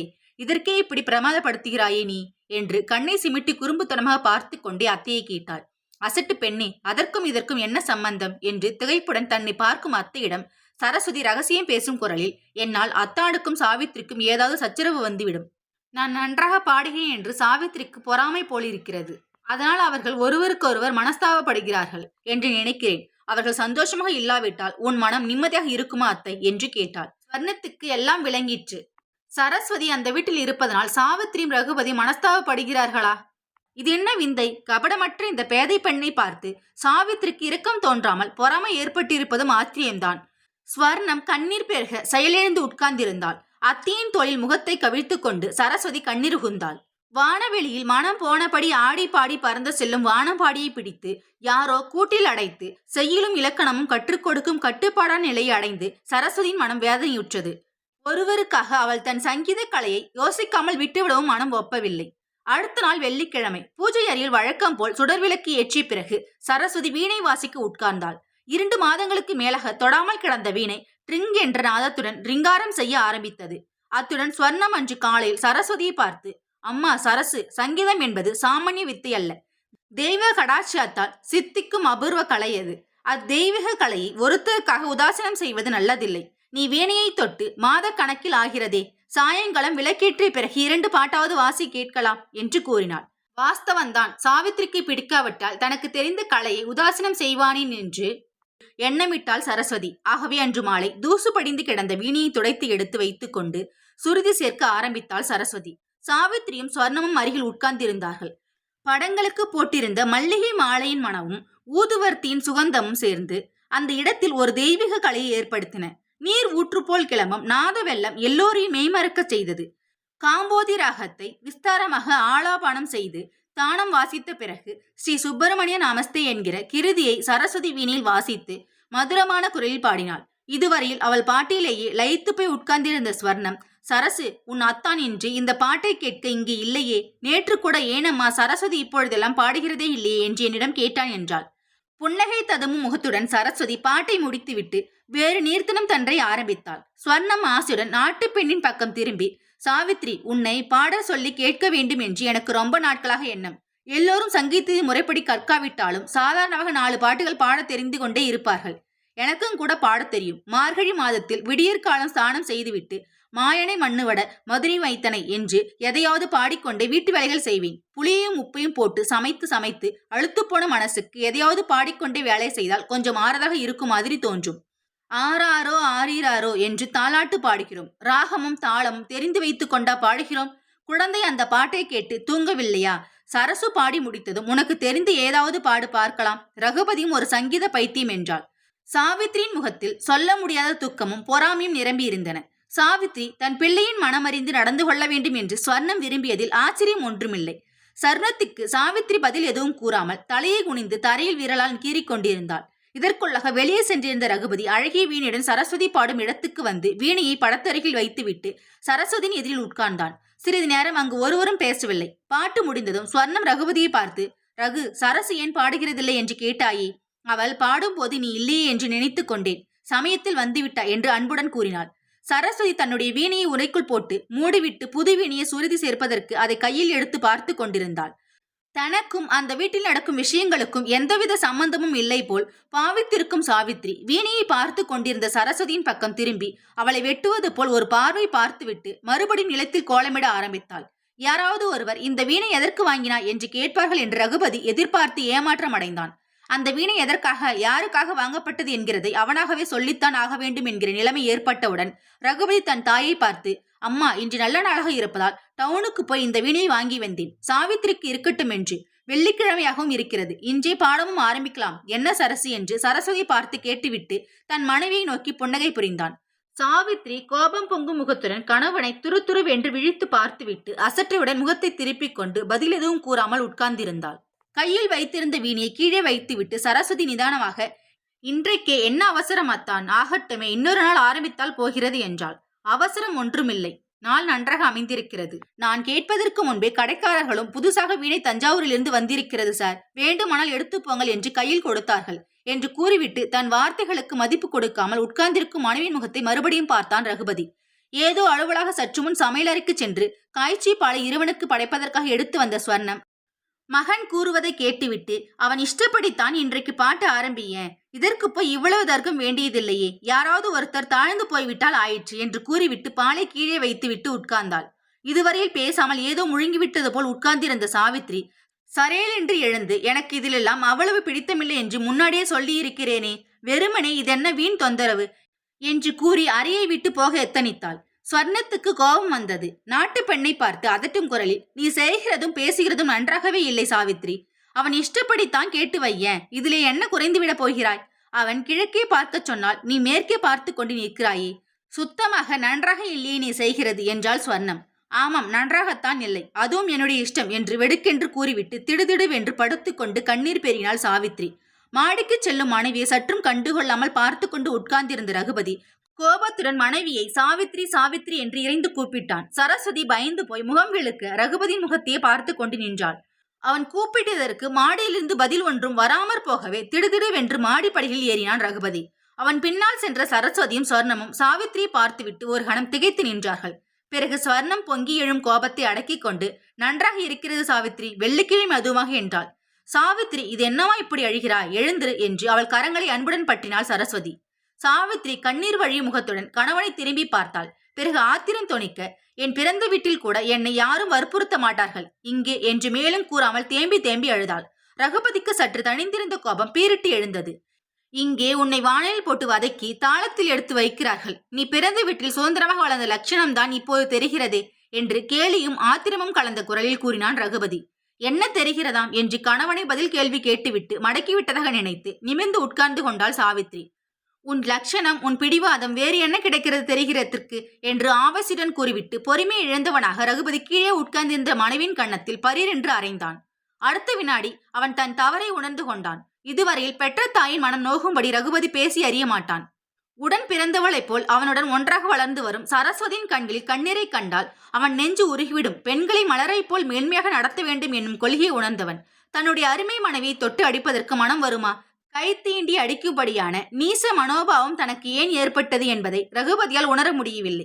ஸ்தம்பித்து உணர்விழுந்து நிற்கும் மகனை ஸ்வர்ணம் கண்களில் நீர் பொங்க ஏறிட்டு பார்த்து, சீச்சி, உனக்கு புத்தி கெட்டுவிட்டதடா ரகு, ஊரார் பெண்ணை அடிக்க உனக்கு என்னடா அப்படி பாத்தியம் ஏற்பட்டு விட்டது? ஊரிலேயே 4 பேர் என்ன சொல்ல மாட்டார்கள்? புருஷன் மனைவி தகராறு என்று உலகம் ஒத்துக்கொள்ளாதப்பா, நடுவில் நான் ஒருத்தி இருக்கிறேன் பாரு என்றாள். அவள் கண்கள் கண்ணீரால் நனைந்திருந்தன. சரஸ்வதி ரகுபதியை தன் அழகிய விழிகளால் சுட்டுவிடுவது போல் விழித்து பார்த்தாள். மானை போல் மருண்டு பார்க்கும் பார்வை ஒரு வினாடி அனல் பொறிகளை உதித்தது. ரொம்ப அழகாய் இருக்கிறதாத்தான், உன்னுடைய போக்கு கொஞ்சம் கூட நன்றாக இல்லை. என்னால தானே இந்த தொந்தரவு எல்லாம் ஏற்படுகின்றன. நான் எங்கேயாவது தொலைந்து போகிறேன் என்று படபடவென்று கூறிவிட்டு கன்னங்களில் வழியும் கண்ணீரை துடைத்துக் கொண்டாள். சரஸ்வதி கூறியதை கேட்டதும் சாவித்ரி விசுக்கென்று எழுந்து, எனக்காக இங்கிருந்து யாரும் போக வேண்டாம், எனக்கும் என் மனுஷாலை பார்க்க வேண்டும் என்று ஆசையாக இருக்கிறது, நானே புறப்பட்டு போகிறேன். ஆமாம் என்று கூறி பீரோவில் இருந்து புடவைகளை எடுத்து பெட்டியில் வைக்க ஆரம்பித்தாள். தலையில் அடிபட்ட நாகம் போல் ரகுபதியின் கோபம் மறுபடியும் புஷ் என்று கிளம்பியது. அவன் அலட்சியத்துடன் அவளை பார்த்து, பேஷாய் போயேண்டி அம்மா, நீ இல்லாமல் இந்த உலகம் அஸ்தமித்து விட போகிறதா என்ன? என்னவோ மிரட்டுகிறாயே என்றான். நன்றாக இருக்கிறதடா நீ அவளை போக சொல்கிறதும் அவள் புறப்படுகிறதும். பிறந்தகத்தில் இருந்து வந்து 4 மாதங்கள் கூட முழுசாக ஆகவில்லை. அம்மா அப்பாவை பார்க்க வேண்டுமானால் சண்டை கூச்சல் இல்லாமல் சௌக்கியமாக போகிறதான் அழகு என்று வேதனை துணைக்கும் குரலில் கூறினாள் ஸ்வர்ணம். ரகுபதி கோபத்துடன் தாயை உறுத்து பார்த்துவிட்டு மாடியில் இருந்து கீழே இறங்கி சென்றான். சாவித்ரி தன்னை எவ்வளவுதான் சுட்டு பேசினாலும் சரஸ்வதியின் கபடமற்ற மனம் அதை பாராட்டாமல் அவளை எப்படியாவது ஊருக்கு போக விடாமல் தடுக்க வேண்டும் என்று ஆசைப்பட்டது. ஆகவே அவள் அத்தை ஸ்வர்ணம் கீழே சென்ற பின்பு உரிமையுடன் சாவித்திரியின் பக்கத்தில் உட்கார்ந்து அவள் தோள் மீது தன் கையை வைத்து, சாவித்ரி, அசட்டுத்தனமாக இப்படியெல்லாம் செய்யாதே அம்மா. அத்தானின் மனசு தங்கமானது. தங்கத்தை உருக்கி எப்படி இழுத்தாலும் வளைவது மாதிரி அவன் மனசை நீ அறிந்து அதன்படி நடந்து கொண்டால் நன்றாக இருக்கும். அத்தியும் பரம சாதி என்றாள். கணவனின் அடியால் விறுவிறு என்று வலிக்கும் தன் கன்னத்தின் எரிச்சலுடன் சரஸ்வதியின் அன்பு மொழிகள் அவளுக்கு ஆறுதலை தராமல் மேலும் எரிச்சலை மூட்டின. எல்லோருடைய குணமும் தான் தெரிந்து விட்டதே, இனிமேல் தெரிவதற்கு என்ன இருக்கிறது? யார் வேண்டுமானாலும் தங்கமாக இருக்கட்டும், வைரமாக வேண்டுமானாலும் இருக்கட்டும், எனக்கு அதெல்லாம் தெரிய வேண்டிய அவசியமில்லை. நான் போகத்தான் வேண்டும் என்று சாவித்ரி அழுத்த திருத்தமாக கூறிவிட்டு துணிமணிகளை அடுக்கி வைத்துக் கொண்டிருந்தாள். சரஸ்வதி முகவாட்டத்துடன் அங்கிருந்து போய்விட்டாள். அன்றிரவு படுக்கை அறைக்குள் வந்த கணவனிடம் வேறெதுவும் பேசாமல் சாவித்ரி, நாளை காலை வண்டிக்கு என்னை எங்கள் ஊருக்கு ரயில் ஏற்றி விடுகிறீர்களா என்று கேட்டாள். ரகுபதியின் கோபம் அதற்குள் முற்றிலும் தணிந்து விட்டது. அவன் புன் சிரிப்புடன் அவள் கைகளை பற்றி கொண்டு, சாவித்திரி, அடித்து விட்டேன் என்று கோபமா உனக்கு? அடிக்கிற கை அணைப்பதும் உண்டு என்பதை நீ தெரிந்து கொள்ளவில்லையோ? உன்னை ஊருக்கு அனுப்பிவிட்டு நான் தனியாக இங்கே இருக்க முடியுமா சொல் என்றான். சாவித்திரி அவன் பிடியிலிருந்து தன் கைகளை உதிரி விடுவித்துக் கொண்டாள். பின்பு அவனை ரோஷத்துடன் நிமிர்ந்து பார்த்து, உங்களால் ரயில் ஏற்றிவிட முடியுமா முடியாதா என்பதை சொல்லுங்கள். வேறு எந்த ராமாயணம் எனக்கு வேண்டாம் என்று கூறிவிட்டு வழக்கம் போல் போர்வை உதிரி போர்த்தி கொண்டு படுத்து விட்டாள். அதே சமயத்தில் சமையல் அறையில் சாப்பாட்டுக்கு அப்புறம் சொர்ணமும் சரஸ்வதி மெதுவான குரலில் பேசிக் கொண்டிருந்தார்கள். என்னம்மா சரசு, இப்படிப்பட்ட சண்டையாக வந்து வாய்த்திருக்கிறதே என்று ஸ்வர்ணம் கவலையுடன் கேட்டாள் சரஸ்வதியை. சரஸ்வதியின் மனதில் வேதனை நிரம்பி இருந்தது. முகத்தை ஒரு தினசாக அசைத்து அவள், இந்த அத்தானிடமும் தவறு இருக்கிறது அத்தை. அவள் இஷ்டப்பட இருந்துவிட்டு போகட்டுமே என்றாள். ஸ்வர்ணம் பழைய நாளிய மனுஷி. புருஷன் சொல்லி மனைவியை கேட்டு பக்தியுடன் நடந்து கொள்ள வேண்டும் என்கிற பண்பாட்டில் ஊறிப்போனவள். அத்துடன் தன் செல்ல பிள்ளையின் மனம் நோகும்படி எதிர்த்து பேசிய சாவித்திரியிடம் அவளுக்கு அடங்காத கோபம் ஏற்பட்டிருந்தது. நாளைக்கு ஊரில் போய் இல்லாததையும் பொல்லாததையும் சொல்லி நமக்கு கெட்ட பெயர் வாங்க வைக்குமோ என்னவோ இந்த பெண். இப்படி ஒரு பிடிவாதமா இந்த பெண்ணுக்கு என்று அதிசயப்பட்டாள் ஸ்வர்ணம். என்னவோ போ அத்தை, எனக்கு தெரிந்ததை நான் சொல்கிறேன். இதையெல்லாம் பார்த்தால் எனக்கு பயமாக இருக்கிறது என்று பயந்த மனதுடன் கூறினாள் சரஸ்வதி. அடுத்த நாள் அதிகாலையில் சாவித்திரியை ரயில் ஏற்றுவதற்காக அரை மனதுடன் ரகுபதி அவளுடன் வண்டியில் ஏறி உட்கார்ந்தான். பெரிய நகரமாக இருந்தால் ஒருவர் வீட்டில் நடக்கும் விஷயங்களை இன்னொருவர் அவ்வளவாக கவனிக்க மாட்டார்கள். அந்த ஊர் சற்று கிராமாந்தரமாக இருக்கவே அண்டை அயலில் இருக்கும் பெண்கள் வாசலில் கோலமிட வந்தபோது அதிசயத்துடன் கோலத்தை பாதியில் நிறுத்திவிட்டு ஸ்வர்ணத்தின் வீட்டு வாசலில் வண்டி நிற்பதை கவனித்தார்கள். சாவித்திரியும் ரகுபதியும் வண்டி ஏறுவதற்கு முன்பு கசமசவென்று ஏதோ பேசப்படுவதையும் கேட்டார்கள். திடுமென்று நாட்டு பெண் ஊருக்கு போவதை ஸ்வர்ணம் துளி கூட விரும்பவில்லை. எங்கள் நாளில் இப்படியே இருந்தோம். புருஷன் ஏதோ கோபித்துக் கொண்டு அடிக்கிறதும் உண்டு. 2 நாள் புருஷனோடு பேசாமல் இருப்போம். அப்புறம் சமாதானமாகி பேசுகிறதில் எவ்வளவு இன்பம் என்பதை சொல்லவே முடியாது. அதையெல்லாம் பாராட்டலாமா என்று சொல்லி மாய்ந்து போனாள். புருஷன் மனைவி அடிக்கிறது தவறு அத்தை. உனக்கு இந்த காலத்து விஷயமே தெரியவில்லை. நீ என்னவோ அந்த நாளை பற்றியே பேசிக்கொண்டு இருக்கிறாயே என்று சரஸ்வதி கோபித்துக் கொண்டாள். கணவனும் மனைவியும் ரயில் நிலையத்தை அடையும் வரையில் ஒருவரோடு ஒருவர் பேசவில்லை. ரயில் நிலையத்தினுள் அதிக கூட்டமில்லாமல் இருக்கவே ரகுபதி சாவித்திரி அருகில் நெருங்கி, இப்பொழுதாவது கோபம் தணிந்து விட்டதா? திரும்பி வீட்டுக்கு போய்விடலாமா, இல்லை டிக்கெட் வாங்கிதான் வர வேண்டுமா என்று குறும்பு சிரிப்புடன் கேட்டான். இது என்ன விளையாட்டு? அழுகிற குழந்தைக்கு மிட்டா வாங்கி தருகிற மாதிரி குழைந்து குழைந்து என்ன பேச்சு வேண்டி கிடைக்கிறது? ரயில் வந்துவிட்டால் நம் தர்க்கத்தை ரத்து கொண்டு நிற்காது. பேசாமல் போய் டிக்கெட் வாங்கி வாருங்கள் என்று சாவித்திரி கோபத்துடன் பொறித்து தள்ளினாள். ரகுபதியின் மனத்தை ஊசியால் நறுக்கென்று குத்துவது போல் அவள் வார்த்தைகள் தைத்தன. அவன் வேறெதுவும் பேசாமல் டிக்கெட்டை வாங்கி வந்து அவளிடம் கொடுப்பதற்கும் ரயில் வருவதற்கும் சரியாக இருந்தது. கணவன் மனைவி என்கிற பந்தம் எவ்வளவு நெருங்கியதாக இருந்தாலும் சாவித்திரிக்கும் ரகுபதிக்கும் ஏற்பட்டிருந்த பிளவு அசாதாரணமாகத்தான் இருந்தது. ஜன்னலின் மீது கையை ஊன்றி முகத்தை சாய்த்து கொண்டு உட்கார்ந்திருக்கும் சாவித்திரி வெகு சமயத்தில் பெட்டிக்கு வெளியேதான் ரகுபதி நின்றிருந்தான். இருந்தாலும் அவர்கள் இருவரின் மனங்களும் வெவ்வேறு துருவங்களை பார்த்து கொண்டிருந்தன. ரயிலின் கார் தன் ஊதலை எடுத்து ஊதி கொடியை பறக்கிவிட்டு ஆட்டினார். திக்கு திணறி ரகுபதி ஊருக்கு போனதும் கடிதம் போடு என்றான். சாவித்திரி மௌனமாய் தலையை அசைத்தாள். மனைவியை ரயில் ஏற்றிவிட்டு கால்நடையாகவே திரும்பி ரகுபதி வீட்டுக்கு வரும்போது பலமுறை அவன் மனம் அவனையும் அறியாமல் சாவித்திரியையும் சரஸ்வதியும் ஒப்பிட்டு பார்த்தது. இப்பொழுது நடந்தது மாதிரி இருந்தது அவனுக்கு அந்த சம்பவம். ஒரு நாள் சரஸ்வதி அவளுக்கு 12 வயசாக இருக்கும்போது ஏதோ ஒரு பாட்டை பாட சொல்லி வற்புறுத்தினான் ரகுபதி. ஓடி விளையாடும் பருவத்தில் மணிக்கணக்காக உட்கார்ந்து பாடி பாடி அழுத்து விட்டது அவளுக்கு. ஆகவே சற்று கோபத்துடன், போ அத்தான், உனக்கு இது ஒரு பைத்தியம், என்னாலே இனிமேல் பாட முடியாது போ என்று கூறி எழுந்து சென்ற சரஸ்வதியின் பறக்கும் மேலாக்கை பற்றி ரகுபதி இழுத்த போது அது கிழிந்து போய்விட்டது. புத்தம் புதுசையெல்லாம் கிழித்து விடுகிறாயே அத்தான் என்று இறைந்தாள் சரஸ்வதி. கத்தாதே இப்படி ராட்சசி மாதிரி என்று அவள் கொவ்வை கன்னங்களை அழித்து கிள்ளிவிட்டான் ரகுபதி. உதறுகள் துடிக்க அவனை நீர்மல்கு விழிகளால் பார்த்து விட்டு உள்ளே ஓடிவிட்டாள் சரஸ்வதி. ஐயோ பாவம், தாயில்லாத குழந்தை, முரட்டுத்தனமாக கிள்ளி விட்டோமே. பார்த்து ஆறுதல் கூற வேண்டும் என்று அவளை தேடி ரகுபதி சென்றபோது அவளாகவே வலுவில் எதிரில் வந்து, அத்தான், காஃபி சாப்பிடாமல் மறந்து போய்விட்டாயே இன்றைக்கு. ஆறி போகிறதே என்று சுட சுட காஃபி எடுத்து வந்து அவன் கையில் கொடுத்தாள். ரோஜா கண்ணம் இன்னும் சிவந்துதான் இருந்தது. கிள்ளி விட்டேனே, வலிக்கிறதா என்று கேட்க அவனுக்கு வெட்கம். நீதான் கிள்ளினாயே என்று மறுபடியும் அந்த சம்பவத்தை நினைவுபடுத்த அவளும் வெட்கினாள். நேற்று ரகுபதி மனைவின் கரங்களை பிடித்து கொண்டு அடித்து விட்டேனே என்று மனம் வருந்திய போது சாவித்திரி அதை பாராட்டவில்லை அல்லவா? அடிப்பதை அடித்தாயிற்று. தோரணியில் உதாசீனமாகத்தானே பேசினாள். ரகுபதி சாம்பிய மனதுடன் வீட்டை அடைந்தான். எந்திரம் போல ஒருவனுடன் பேசாமல் தன் வேலைகளை கவனித்துக் கொண்டான். ஸ்வர்ணமும் சரஸ்வதியும் அவனுடன் ஒன்றுமே பேசவில்லை. அவனாகவே ஏதாவது பேசட்டும் என்று ஸ்வர்ணம் நினைத்தாள். அத்தானிடம் ஏதாவது வலுவில் பேசி அவன் மனப்புண்ணை கிளறக்கூடாது என்று சரஸ்வதி மௌனமாகவே இருந்து விட்டாள். இந்த அசாதாரணமாக சாந்தம் அவன் நெஞ்சை பிடித்து உலுக்கியது. ஏன் ஒருவரும் தன்னுடன் பேசவில்லை என்று அவனுக்கு வியப்பாகவும் இருந்தது. ஒருவேளை சாவித்திரி அடித்தது ஒரு மாபெரும் குற்றம் என்று எல்லோரும் கருதுகிறார்களோ? குற்றமாக இருந்தாலும் பிறகு அவளை எவ்வளவு முறை சமாதானப்படுத்த முயன்றான். மனைவியின் கைகளை பிடித்துக் கொண்டு நான் கெஞ்சினேன் என்று ஒருவனுக்கு பெற்ற தாயிடம் மட்டும் சொல்லிக்கொள்ள லஞ்சியாக இராதா என்ன? உடன் பிறந்தவளைப் போல் சரஸ்வதி பழகினாலும் இந்த விஷயங்கள் எல்லாம் அவளிடம் வாய்விட்டு சொல்ல முடியுமா? ஒருவனுக்கு ஏற்படும் அந்த உணர்ச்சிகளை பகிர்ந்து கொள்வதற்கு அந்த ஒருத்தி தான் தேவையாகி இருக்கிறது. தாயாக இருந்தாலும் உடன் பிறப்பாக இருந்தாலும் தோழனாக இருந்தாலும் மற்றவர்களால் பகிர்ந்து கொள்ள முடியாத சில உணர்ச்சிகளை சகதர்மினி ஒருத்தியால் தான் வாழ்க்கையில் பகிர்ந்து கொள்ள முடியும். இதை ஒட்டிதான் பெரியவர்கள் மனைவியை சகதர்மினி என்று பெயரிட்டு அழைக்கிறார்களோ என்று நினைத்து ரகுபதி மனம் வருந்தினான். இப்படியே 4-5 தினங்கள் ஓடிவிட்டன. பிள்ளையின் இந்த அசாதாரணமான மௌனத்தை பொறுக்க முடியாமல் ஸ்வர்ணம் ரகுபதியை பார்த்து, ஏண்டா சாவித்திரி எப்பொழுது வருகிறேன் என்று சொன்னாளடா, கேட்டாயா அவளை என்று கவலையுடன் விசாரித்தாள். இந்த 4-5 தினங்களுக்குள்ளாகவே ஊரில் சாவித்திரி திடீரென்று பிறந்தகம் சென்றதை பற்றிய பேச்சாக இருந்தது. நேற்று கூட ஸ்வர்ணத்தை கோவிலில் பார்த்தேன். நாட்டு பெண் ஊருக்கு போகிறதை பற்றி ஒன்றுமே சொல்லவில்லை என்று அவையும் ஆச்சரியப்பட்டாள்.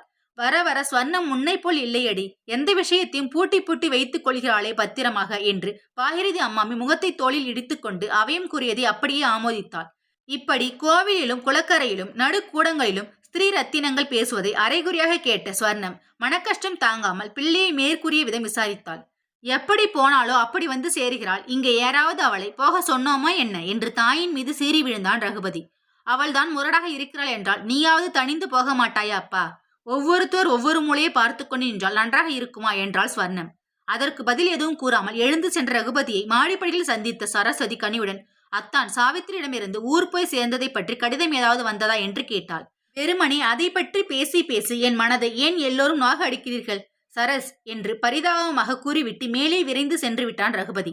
கல்யாணமாக வாழ்க்கை நடத்த ஆரம்பித்த இவ்வளவு குறுகிய காலத்துக்குள் இவ்வளவு மனக்கசப்பும் வெறுப்பும் அந்த அத்தானுக்கு ஏற்பட்டு விட்டது என்று நினைத்து சரஸ்வதி மனம் வருந்தினாள். ஒருவேளை அது அவளால் ஏற்பட்டதோ என்பதை நினைத்து பார்க்கையில் மலரிலும் மெல்லியதான அவள் மனம் திக்கென்று அடித்து கொண்டது. இந்த கதையோட தொடர்ச்சியை அடுத்த வீடியோல பார்க்கலாம். இந்த கதை பிடிச்சா லைக் பண்ணிக்கோங்க. இதே மாதிரி ஸ்டோரி வேணா நம்ம சேனலை சப்ஸ்கிரைப் பண்ணிக்கோங்க. தேங்க்யூ ஃபார் வாட்சிங்.